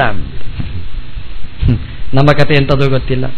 ನಾವು ಟಿವಿ ನೋಡಿ ನೋಡಿ ನೋಡಿ ನೋಡಿ ಟಿವಿ ನೋಡ್ತಾ ಸತ್ರೆ ಟಿವಿ ರಿಪೇರಿ ಮಾಡುವ ಅಂಗಡಿಯಲ್ಲಿ ಹುಡ್ತೇವೆ ಅಷ್ಟೆ. ಕೊನೆ ಕಾಲದ ಸತ್ವ ಪರೀಕ್ಷೆ ಅದು. ನಾವು ಏನು ನೋಡಿಕೊಂಡು ಪ್ರಾಣ ಬಿಡ್ತೇವೆ ಹಾಗಾಗ್ತೇವೆ. ಎಂ ಭಾವము ಸ್ಮರತಿ ಅಂತ ಕೃಷ್ಣ ಹೇಳ್ತಾನೆ. ಭರತ ಜಿಂಕೆಯಾಗಿ ಹುಟ್ಟಿದ. ಆಶ್ಚರ್ಯ ಅಂತಂದ್ರೆ, ದೇವರ ಅನುಗ್ರಹ ಅಂತಂದ್ರೆ, ಜಿಂಕೆಯಾಗಿ ಹುಟ್ಟಿದಾಗ ಅವನಿಗೆ ಸರಿಯಾಗಿ ನೆನಪಿತ್ತು, ನಾನು ಯಾಕೆ ಜಿಂಕೆಯಾಗಿ ಹುಟ್ಟಿದೆ.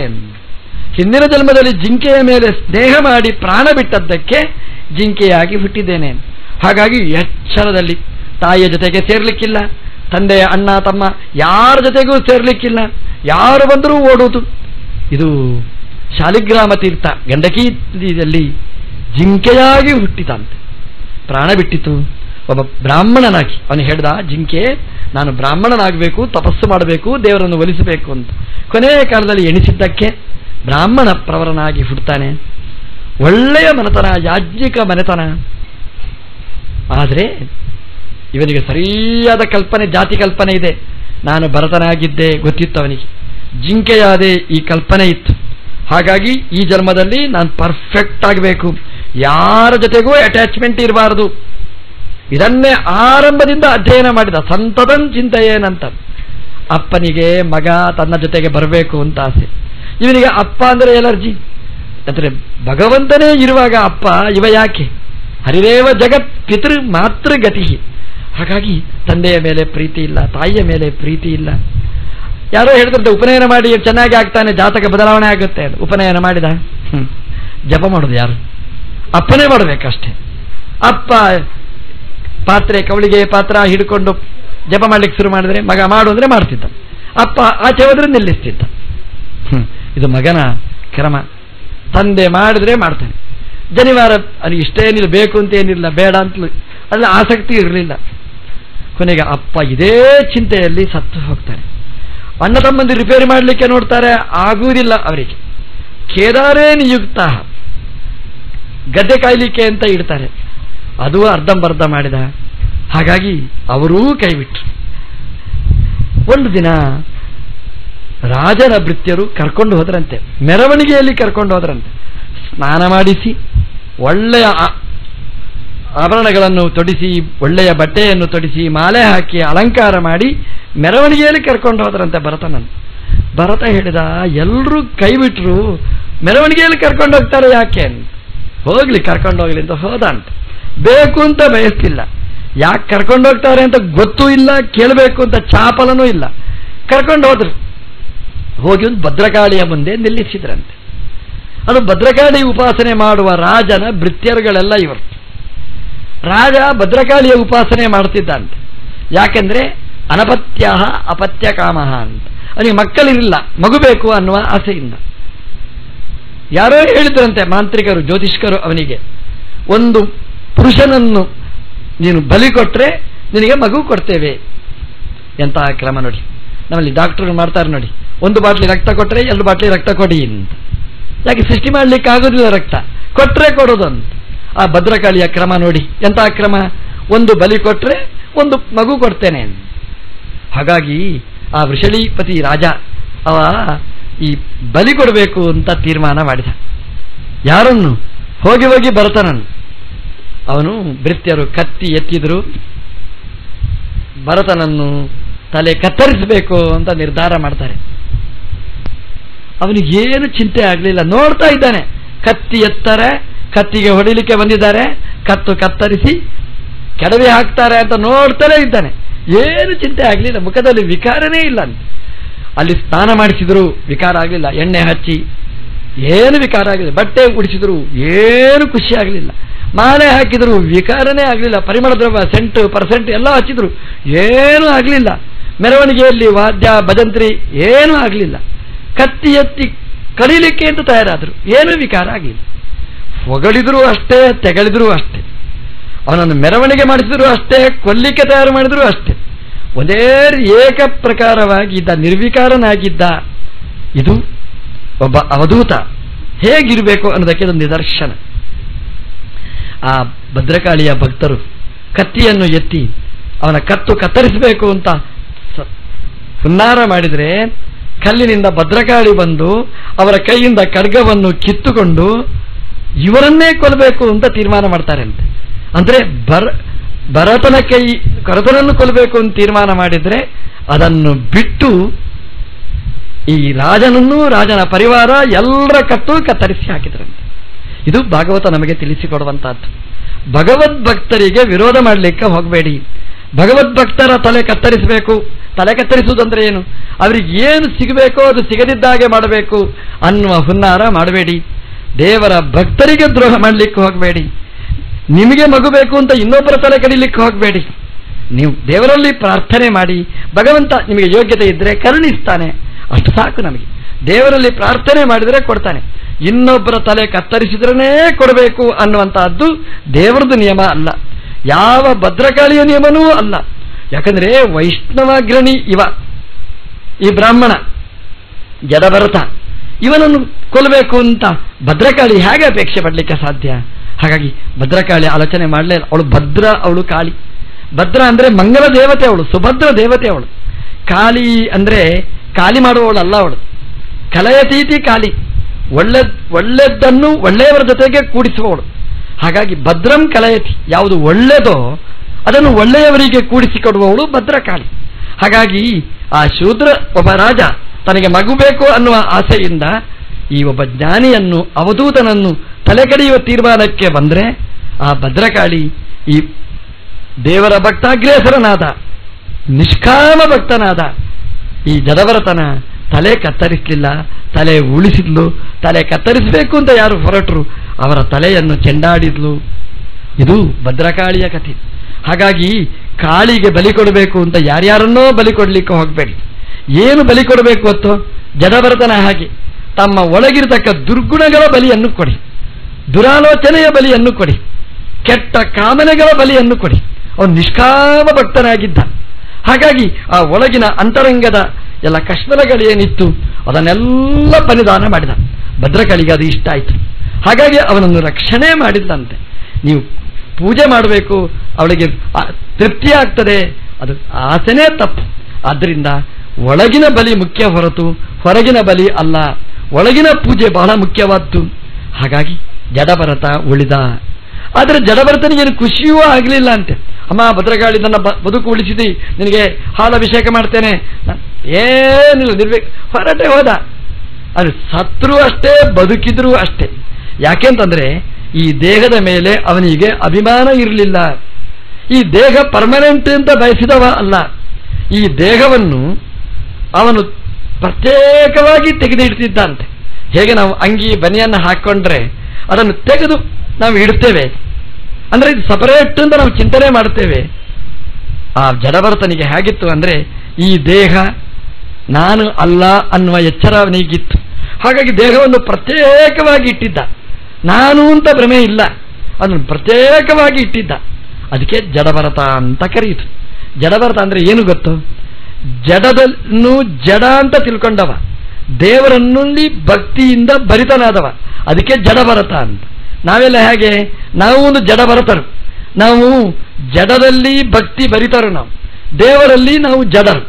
ದೇವರನ್ನು ನೋಡಿದ್ರೆ ನಮಗೆ ಭಕ್ತಿ ಬರುವುದಿಲ್ಲ. ನಮಗೆ ಕಲ್ಲು ಅಂತ ನಾವು ದೇವರನ್ನು ಚಿಂತನೆ ಮಾಡ್ತೇವೆ. ಪಂಚಲೋಹದ ವಿಗ್ರಹ ಅಂತ ತಿಳ್ಕೊಳ್ತೇವೆ. ಶಾಲಿಗ್ರಾಮ ಅಂದ್ರೆ ಕಲ್ಲು ಅಂತ. ಅಂದ್ರೆ ದೇವರನ್ನು ಜಡ ಅಂತ ಭಾವಿಸ್ತೇವೆ.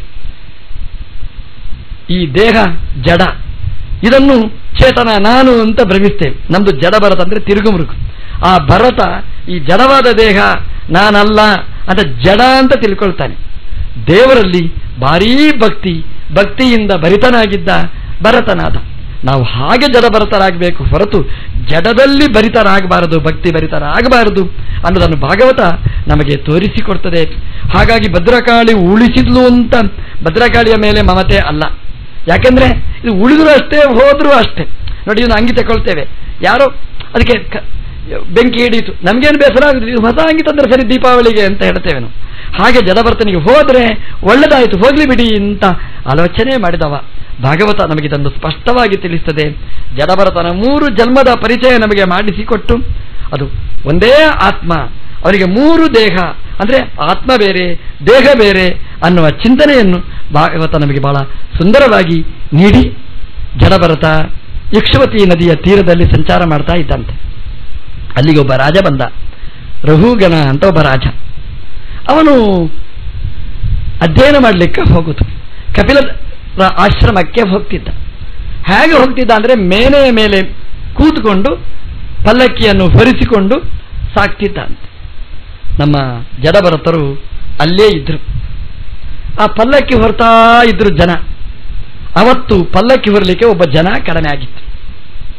ಅಂದ್ರೆ ಪಲ್ಲಕ್ಕಿಗೆ ರಾಜ ಭಾರ ಆಗಿದ್ದ ಅಂತ ಅರ್ಥ ಅದಕ್ಕೆ.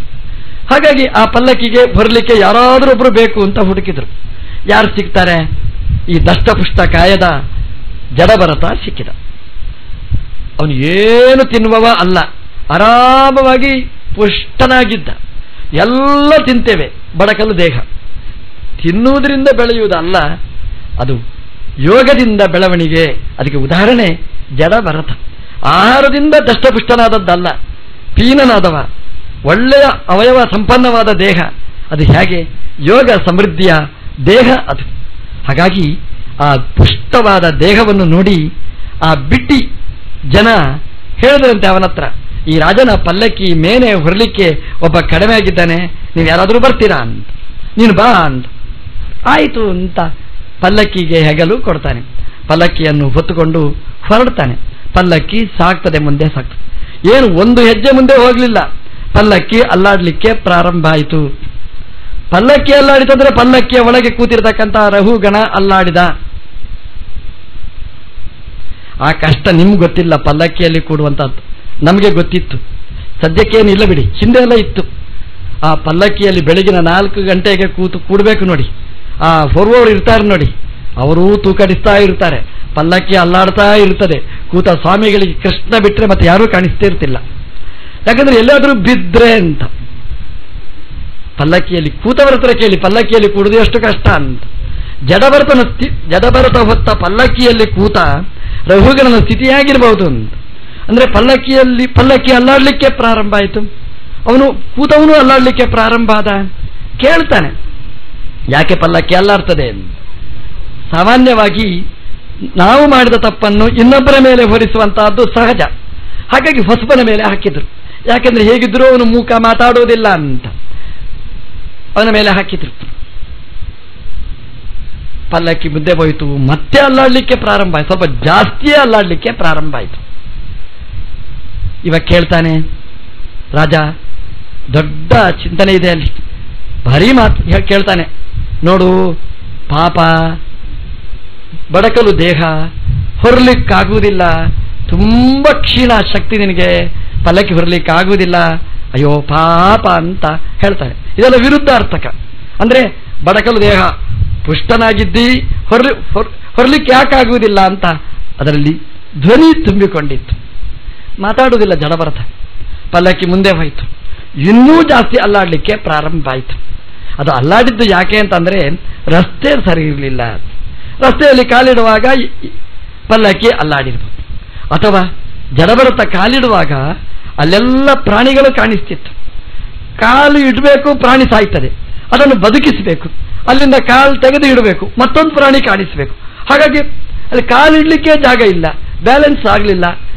ದೇಹ ಅಲ್ಲಾಡಿತು, ಹೆಗಲು ಅಲ್ಲಾಡಿತು, ಪಲ್ಲಕ್ಕಿ ಅಲ್ಲಾಡಿತು, ಒಳಗೆ ಕೂತ ರಹುಗಣ ಅಲ್ಲಾಡಿದ. ಪುನಃ ಜೋರು ಮಾಡ್ತಾನೆ, ಪಲ್ಲಕ್ಕಿ ಯಾಕೆ ಅಲ್ಲಾಡ್ತದೆ ಅಂತ, ಸರಿಯಾಗಿ ಹೊರಬೇಕಾದ ಜವಾಬ್ದಾರಿ ಅಂತ. ಆವಾಗ ಜಡಭರತರು ಮಾತಾಡ್ತಾರೆ. ಎಂದೂ ಮಾತಾಡದಿದ್ದ ಜಡಭರತರು ಅವತ್ತು ಮಾತಾಡ್ತಾರೆ. ಅಂದ್ರೆ ಪಾಠಕ್ಕೆ ಹೋಗ್ತಾ ಇದ್ದ ನೋಡಿದ ರಹುಗಣ, ಅವನಿಗೆ ಕ್ಲಾಸ್ ಮೊದಲೇ ಮಾಡ್ತಾರೆ ಇಲ್ಲಿಂದ.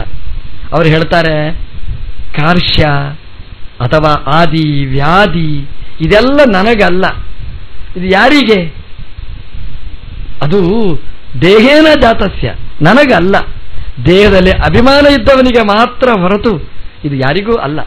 ಕಾರ್ಶ್ಯ ದೇಹದ ಧರ್ಮ, ಅಶಕ್ತಿ ದೇಹದ ಧರ್ಮ, ನಂದಲ್ಲ, ನನಗ್ಯಾಕೆ ಬೈತಿ ಎಂತ ವೇದಾಂತದ ಭಾಷೆಯಲ್ಲಿ ಮಾತಾಡ್ತಾರೆ. ರಘುಗಣನಿಗೆ ಏನೋ ಒಗಟಾಗಿ ಕಾಣಿಸ್ತು. ಪಲ್ಲಕ್ಕಿ ನಿಲ್ಲಿಸಿ ಅಂತ ಹೇಳ್ತಾನೆ. ಪಲ್ಲಕ್ಕಿಯಿಂದ ಇಳಿಸ್ತಾನೆ. ಅಂದ್ರೆ ಜಡಭರತರ ಉಪದೇಶ ಹೇಗಿತ್ತು ಅಂತಂದ್ರೆ, ಪಲ್ಲಕ್ಕಿಯಲ್ಲಿ ಕೂತವನನ್ನು ಕೆಳಗೆ ಇಳಿಸ್ ನೋಡಿ. ಇದು ಭಾಗವತ ಕೊಡುವ ಎಚ್ಚರ. ರಘುಗಣ ರಾಜ ಹೌದು. ಎಲ್ಲಿ ಹೋಗ್ತಾ ಇದ್ದಾನೆ? ಕಪಿಲಾಶ್ರಮಕ್ಕೆ ಪಾಠ ಓದಲಿಕ್ಕೆ, ಅಧ್ಯಯನಕ್ಕೆ ಹೋಗ್ತಾನೆ. ದೇವಸ್ಥಾನಕ್ಕೆ ಹೋಗುವಾಗ, ಗುರುಮಠಕ್ಕೆ ಹೋಗುವಾಗ ಹೇಗೆ ಹೋಗಬೇಕು? ಗಾಡಿಯಲ್ಲಿ ಅಲ್ಲ, ನಡ್ಕೊಂಡು ಹೋಗಬೇಕು ಅಂತ. ತೀರ್ಥಯಾತ್ರೆ ಪಾದಯಾತ್ರೆ ಮಾಡಿಕೊಂಡು ಹೋಗಬೇಕು ಅಂತ ಶಾಸ್ತ್ರದ ನಿಯಮ. ನಮ್ದು ಕ್ರಮ ಹೇಗೆ ಗೊತ್ತು? ದೇವಸ್ಥಾನಕ್ಕೆ ಹೋಗ್ತೇವೆ, ನಾವು ಗಾಡಿಯಲ್ಲಿ ಕೂತಿರ್ತೇವೆ, ದೇವರ ಮುಂದಿನ ತನಕ ಗಾಡಿ ಹೋಗಿ ನಿಲ್ಲಬೇಕು. ಅಲ್ಲಿರ್ತಕ್ಕಂಥ ಧೂಳಿ ಅದು ಮೇಲಕ್ಕೆ ಬರಬೇಕು, ದೇವರ ಕಣ್ಣಿಗೆ ಬೀಳಬೇಕು. ದೇವರ ಹಬ್ಬ ಏನು ಯಾರು ಬಂದ ಅಂತ ಕಣ್ಣು ಮುಚ್ಚಿ ಒದ್ದಾಡಬೇಕು, ನಮಗೆ ಖುಷಿ. ಹಾಗಲ್ಲ ಅಂತ ಹೇಳ್ತದೆ. ಅಧ್ಯಯನಕ್ಕೆ ಹೋಗ್ತಾನೆ. ಅಧ್ಯಯನಕ್ಕೆ ಹೋಗುವಾಗ ಶ್ರಮಪಟ್ಟು ಹೋಗಬೇಕಾದ್ದು. ಅಹಂಕಾರದಿಂದ ಬೀಗಿಕೊಂಡು ಹೋಗುವುದಲ್ಲ, ಬಾಗಿಕೊಂಡು ಹೋಗಬೇಕಾಗಿತ್ತು. ಇದನ್ನು ತಿಳಿಸಿಕೊಡ್ಬೇಕಾಗಿತ್ತು. ಜಡಭರತರಿಗೆ ಪಲ್ಲಕ್ಕಿಯಲ್ಲಿ ಇಳಿಸಿದರು. ರಘುಗಣನನ್ನು ಕೆಳಗೆ ಇಳಿಸಿದ ಕೀರ್ತಿ ಅದು ಜಡಭರತರದ್ದು. ಇಳಿತಾನೆ, ನೋಡ್ತಾನೆ. ಅವನು ಹೇಳಿದ, ದ್ವಿಜಾನಾಂ ಸೂತ್ರಂ ಬಿವರ್ಷಿ ಅಂತ. ಅವನಿಗೆ ಜಡಭರತರ ದೇಹದಲ್ಲಿ ಕಾಣಿಸಿದ್ದು ಒಂದೇ ಅಂತೆ, ಒಂದು ಯಜ್ಞೋಪವೀತ ಕಾಣಿಸ್ತಂತೆ. ಸಾಷ್ಟಾಂಗ ಪ್ರಣಾಮ ಮಾಡ್ತಾನೆ ಅಂತ ರಘುಗಣ. ಇಡೀ ದೇಶವನ್ನು ಆಳುವ ರಾಜ ಸಾಷ್ಟಾಂಗ ಪ್ರಣಾಮ ಮಾಡಿದ ಅಂತ ಹೇಳ್ತಾರೆ. ಒಬ್ಬ ಕ್ಷತ್ರಿಯ ಇಡೀ ದೇಶವನ್ನು ಆಳುವ ಚಕ್ರವರ್ತಿ ಒಬ್ಬ ಬ್ರಾಹ್ಮಣನಿಗೆ ನಮಸ್ಕಾರ ಮಾಡಿದ. ಬ್ರಾಹ್ಮಣ ಶಕ್ತಿ ಅಂದ್ರೆ ಹಾಗೆ, ಇನ್ನೊಬ್ಬರನ್ನು ಮಣಿಸುವ ಶಕ್ತಿ ಅದು ಬ್ರಾಹ್ಮಣ ಶಕ್ತಿ. ವಿಪ್ರನ ಶಕ್ತಿ ಅಂತಂದ್ರೆ ಅದು ಮಣಿಸುವ ಶಕ್ತಿ, ಮಣಿಯುವ ಶಕ್ತಿ ಅಲ್ಲ. ಅಂದ್ರೆ ನಾನು ಹೇಳಿ ನಮಸ್ಕಾರ ಮಾಡಿಸಿಕೊಳ್ಳುವುದಲ್ಲ, ಅವನನ್ನು ನೋಡಿದ ಕೂಡಲೇ ನಮಸ್ಕಾರ ಮಾಡಬೇಕು ಅಂತ ಕಾಣಿಸ್ತಂತೆ. ರಘುಗಣ ನೋಡಿದ, ದ್ವಿಜಾನಾಂ ಸೂತ್ರಂ ಬಿವರ್ಷೀನ್, ಬ್ರಾಹ್ಮಣರ ಯಜ್ಞೋಪವೀತವನ್ನು ಧಾರಣೆ ಮಾಡಿದ್ದಿ, ಅದನ್ನು ನೋಡಿಯೇ ನಮಸ್ಕಾರ ಮಾಡಿದ ಅಂತೆ. ನೋಡಿ ಆ ಯಜ್ಞೋಪವೀತಕ್ಕೆ ಎಷ್ಟು ಮಹತ್ವ ಇದೆ ಅಂತ. ಅದರಲ್ಲಿ ಎಲ್ಲಾ ದೇವತೆಗಳು ಬಂದು ಕೂತಿರ್ತಾರೆ ಅಂತ, ಎಲ್ಲ ವೇದಾಭಿಮಾನಿ ದೇವತೆಗಳು ಕೂತಿರ್ತಾರೆ ಅಂತೆ. ಬ್ರಾಹ್ಮಣನಿಗೆ ರಕ್ಷಾ ಸೂತ್ರ ಅಂತೆ. ಅದರ ಆ ಯಜ್ಞೋಪವೀತ ಎಲ್ಲಿವರೆಗಿರ್ತದೆ ಬ್ರಾಹ್ಮಣ ಸೇಫ್, ಸುರಕ್ಷಿತವಾಗಿರ್ತಾನೆ ಅಂತ, ಯಾವ ಉಪದ್ರವನೂ ಇರುವುದಿಲ್ಲ ಅಂತ. ಆ ಹಗ್ಗ ಇರುವಾಗ ಇನ್ನೊಂದು ಹಗ್ಗ ಕಟ್ಟಿಕೊಳ್ಬೇಡಿ ಅಂತ ಹೇಳಿದ್ರು. ಅದೇ ಬ್ರಾಹ್ಮಣರೆಲ್ಲ ಕಟ್ಟಿಕೊಳ್ಳೋದು ಹಗ್ಗ ಕಾಲಿಗೆ ಕೈಗೆ ಎಲ್ಲ ಕಟ್ತಾರೆ, ಬೇಡ ಅಂತ ಹೇಳಿದರು. ರಕ್ಷಾ ಸೂತ್ರ ಯಜ್ಞೋಪವೀತ ಇರುವಾಗ ಇನ್ನೊಂದು ಸೂತ್ರ ಯಾಕೆ ಅಂತ. ನಮ್ದು ದೌರ್ಭಾಗ್ಯ ಅಂದ್ರೆ ಆ ಯಜ್ಞೋಪವೀತವನ್ನು ಎಲ್ಲಿಯೋ ಗೋಡೆಯಲ್ಲಿ ಮೊಳೆಯಲ್ಲಿ ಸಿಕ್ಕಿಸಿ ಹೋಗ್ತೇವೆ, ನಾಚಿಗೆ ನಮಗೆ ಹಾಕೊಳ್ಳಿಕ್ಕೆ. ನೋಡಿ ಭಾಗವತ ಹೇಳುತ್ತೆ ಅದೇ ನಮಗೆ ಸಂಪತ್ತು ಅಂತ. ಯಾಕೆಂತಂದ್ರೆ ಅದರಿಂದ ನಮಗೆ ಮಹತ್ವ. ನೀವು ನೋಡಿ ಇವತ್ತು ವಿಪ್ರರನ್ನು ಬಿಟ್ಟು ಉಳಿದವರಿಗೆಲ್ಲ ಜನಿವಾರ ಉಂಟು, ಬ್ರಾಹ್ಮಣರಿಗೆ ಜನಿವಾರ ಇಲ್ಲ. ನಮಗೆ ಅದು ಎಲರ್ಜಿ, ಉಳಿದವರಿಗೆ ಪೂಜ್ಯವಾದ ವಸ್ತು. ಭಾಗವತ ಹೇಳೋದು ರಘುಗಣನಂತಹ ಮಹಾಜ್ಞಾನಿಗಳು, ಒಬ್ಬ ಮಹಾಕ್ಷತ್ರಿಯ, ಒಬ್ಬ ರಾಜ ಚಕ್ರವರ್ತಿ ಮೇನೆಯಿಂದ ಇಳಿದವ ಸಾಷ್ಟಾಂಗ ಪ್ರಣಾಮ ಮಾಡಿದ್ದು ದ್ವಿಜಾನಾಂ ಸೂತ್ರಂ ಬಿವರ್ಷಿ, ಆ ಸೂತ್ರವನ್ನು ನೋಡಿ ನಮಸ್ಕಾರ ಮಾಡಿದ. ಅದು ಸೂತ್ರ ಅಂತೆ. ಹೇಗೆ ಒಂದು ಹಗ್ಗ ಗೊಂಬೆಯನ್ನು ಕುಣಿಸ್ತದೆ, ಈ ಸೂತ್ರ ಇಡೀ ಜಗತ್ತನ್ನು ಕುಣಿಸ್ತದೆ. ಅಂದ್ರೆ ಬ್ರಾಹ್ಮಣನಿಗೆ ಅಷ್ಟು ಸಾಮರ್ಥ್ಯ ಇದೆ. ಅದು ಅವನ ತಪಸ್ಸು, ಅವನ ಧ್ಯಾನ, ಅವನ ಅಧ್ಯಯನ, ಅವನ ವೃತ, ಅವನ ಎಲ್ಲ ಮೈಗೂಡಿಸಿಕೊಂಡು ಬಂದಿರತಕ್ಕಂತಹದ್ದು ಆ ಯಜ್ಞೋಪವೀತದಲ್ಲಿರತಕ್ಕಂತಹ ಶಕ್ತಿ. ನೋಡಿ ನಮಸ್ಕಾರ ಮಾಡಿ ಹೇಳ್ತಾನಂತೆ, ನನಗೆ ನಾಹಂ ವಿಶಂಕೆ ಸುರರಾಜ ವಜ್ರಾತ್. ಅವನು ಹೇಳ್ತಾನೆ, ಇಂದ್ರನ ವಜ್ರಾಯುಧದ ಭಯ ಇಲ್ಲ, ನ ತ್ರಕ್ಷಶೂಲಾತ್, ರುದ್ರದೇವರ ತ್ರಿಶೂಲಕ್ಕೆ ನಾನು ಭಯಪಡುವುದಿಲ್ಲ, ಯಮದೇವರ ದಂಡಕ್ಕೆ ನಾನು ಭಯಪಡುವುದಿಲ್ಲ, ಅಗ್ನಿಗೆ ನಾನು ಭಯಪಡುವುದಿಲ್ಲ. ಮತ್ತೆ ಯಾವುದಕ್ಕೆ ಭಯಪಡ್ತಿ ಅಂತ ರಘುಗಣರ ಹತ್ರ ಕೇಳಿದರೆ ರಘುಗಣರು ಹೇಳುತ್ತಾರೆ, ರಾಜ ಹೇಳ್ತಾನೆ, ವಿಪ್ರಕುಲ ಅವಮಾನಾತ್, ಒಂದಕ್ಕೆ ಮಾತ್ರ ಭಯಪಡ್ತೇನೆ. ಎಲ್ಲಿಯಾದರೂ ಬ್ರಾಹ್ಮಣರಿಗೆ ವ್ಯಥೆ ಆದ್ರೆ, ಅನ್ಯಾಯ ಆದ್ರೆ, ಅವಮಾನ ಆದ್ರೆ ಅಂತ ಅದಕ್ಕೆ ಮಾತ್ರ ಭಯಪಡ್ತೇನೆ ಅಂತ ನಮಸ್ಕಾರ ಮಾಡಿ ಕ್ಷಮಿಸಬೇಕು ಅಂತ ಯಾಚನೆ ಮಾಡಿದ ಘಟನೆಯನ್ನು ಭಾಗವತ ಹೇಳುತ್ತೆ. ಆ ರಘುಗಣನನ್ನು ಜಡಭರತರು ಬಹಳ ಸುಂದರವಾಗಿ ತಿದ್ದಿ ಮತ್ತೆ ಕಪಿಲಾಶ್ರಮಕ್ಕೆ ಕಳಿಸ್ತಾರೆ. ಅವನು ತಿದ್ದುವ ಉಪದೇಶ ಬಹಳ ಅದ್ಭುತವಾದ್ದು. ಅದೆಲ್ಲ ಮತ್ತೆ ನಾಳೆ ಸೇರಿದಾಗ ನೋಡೋಣ ಅಂತ ಹೇಳ್ತಾ ಪ್ರವಚನವನ್ನು ಕೃಷ್ಣಾರ್ಪಣ ಮತ್ತು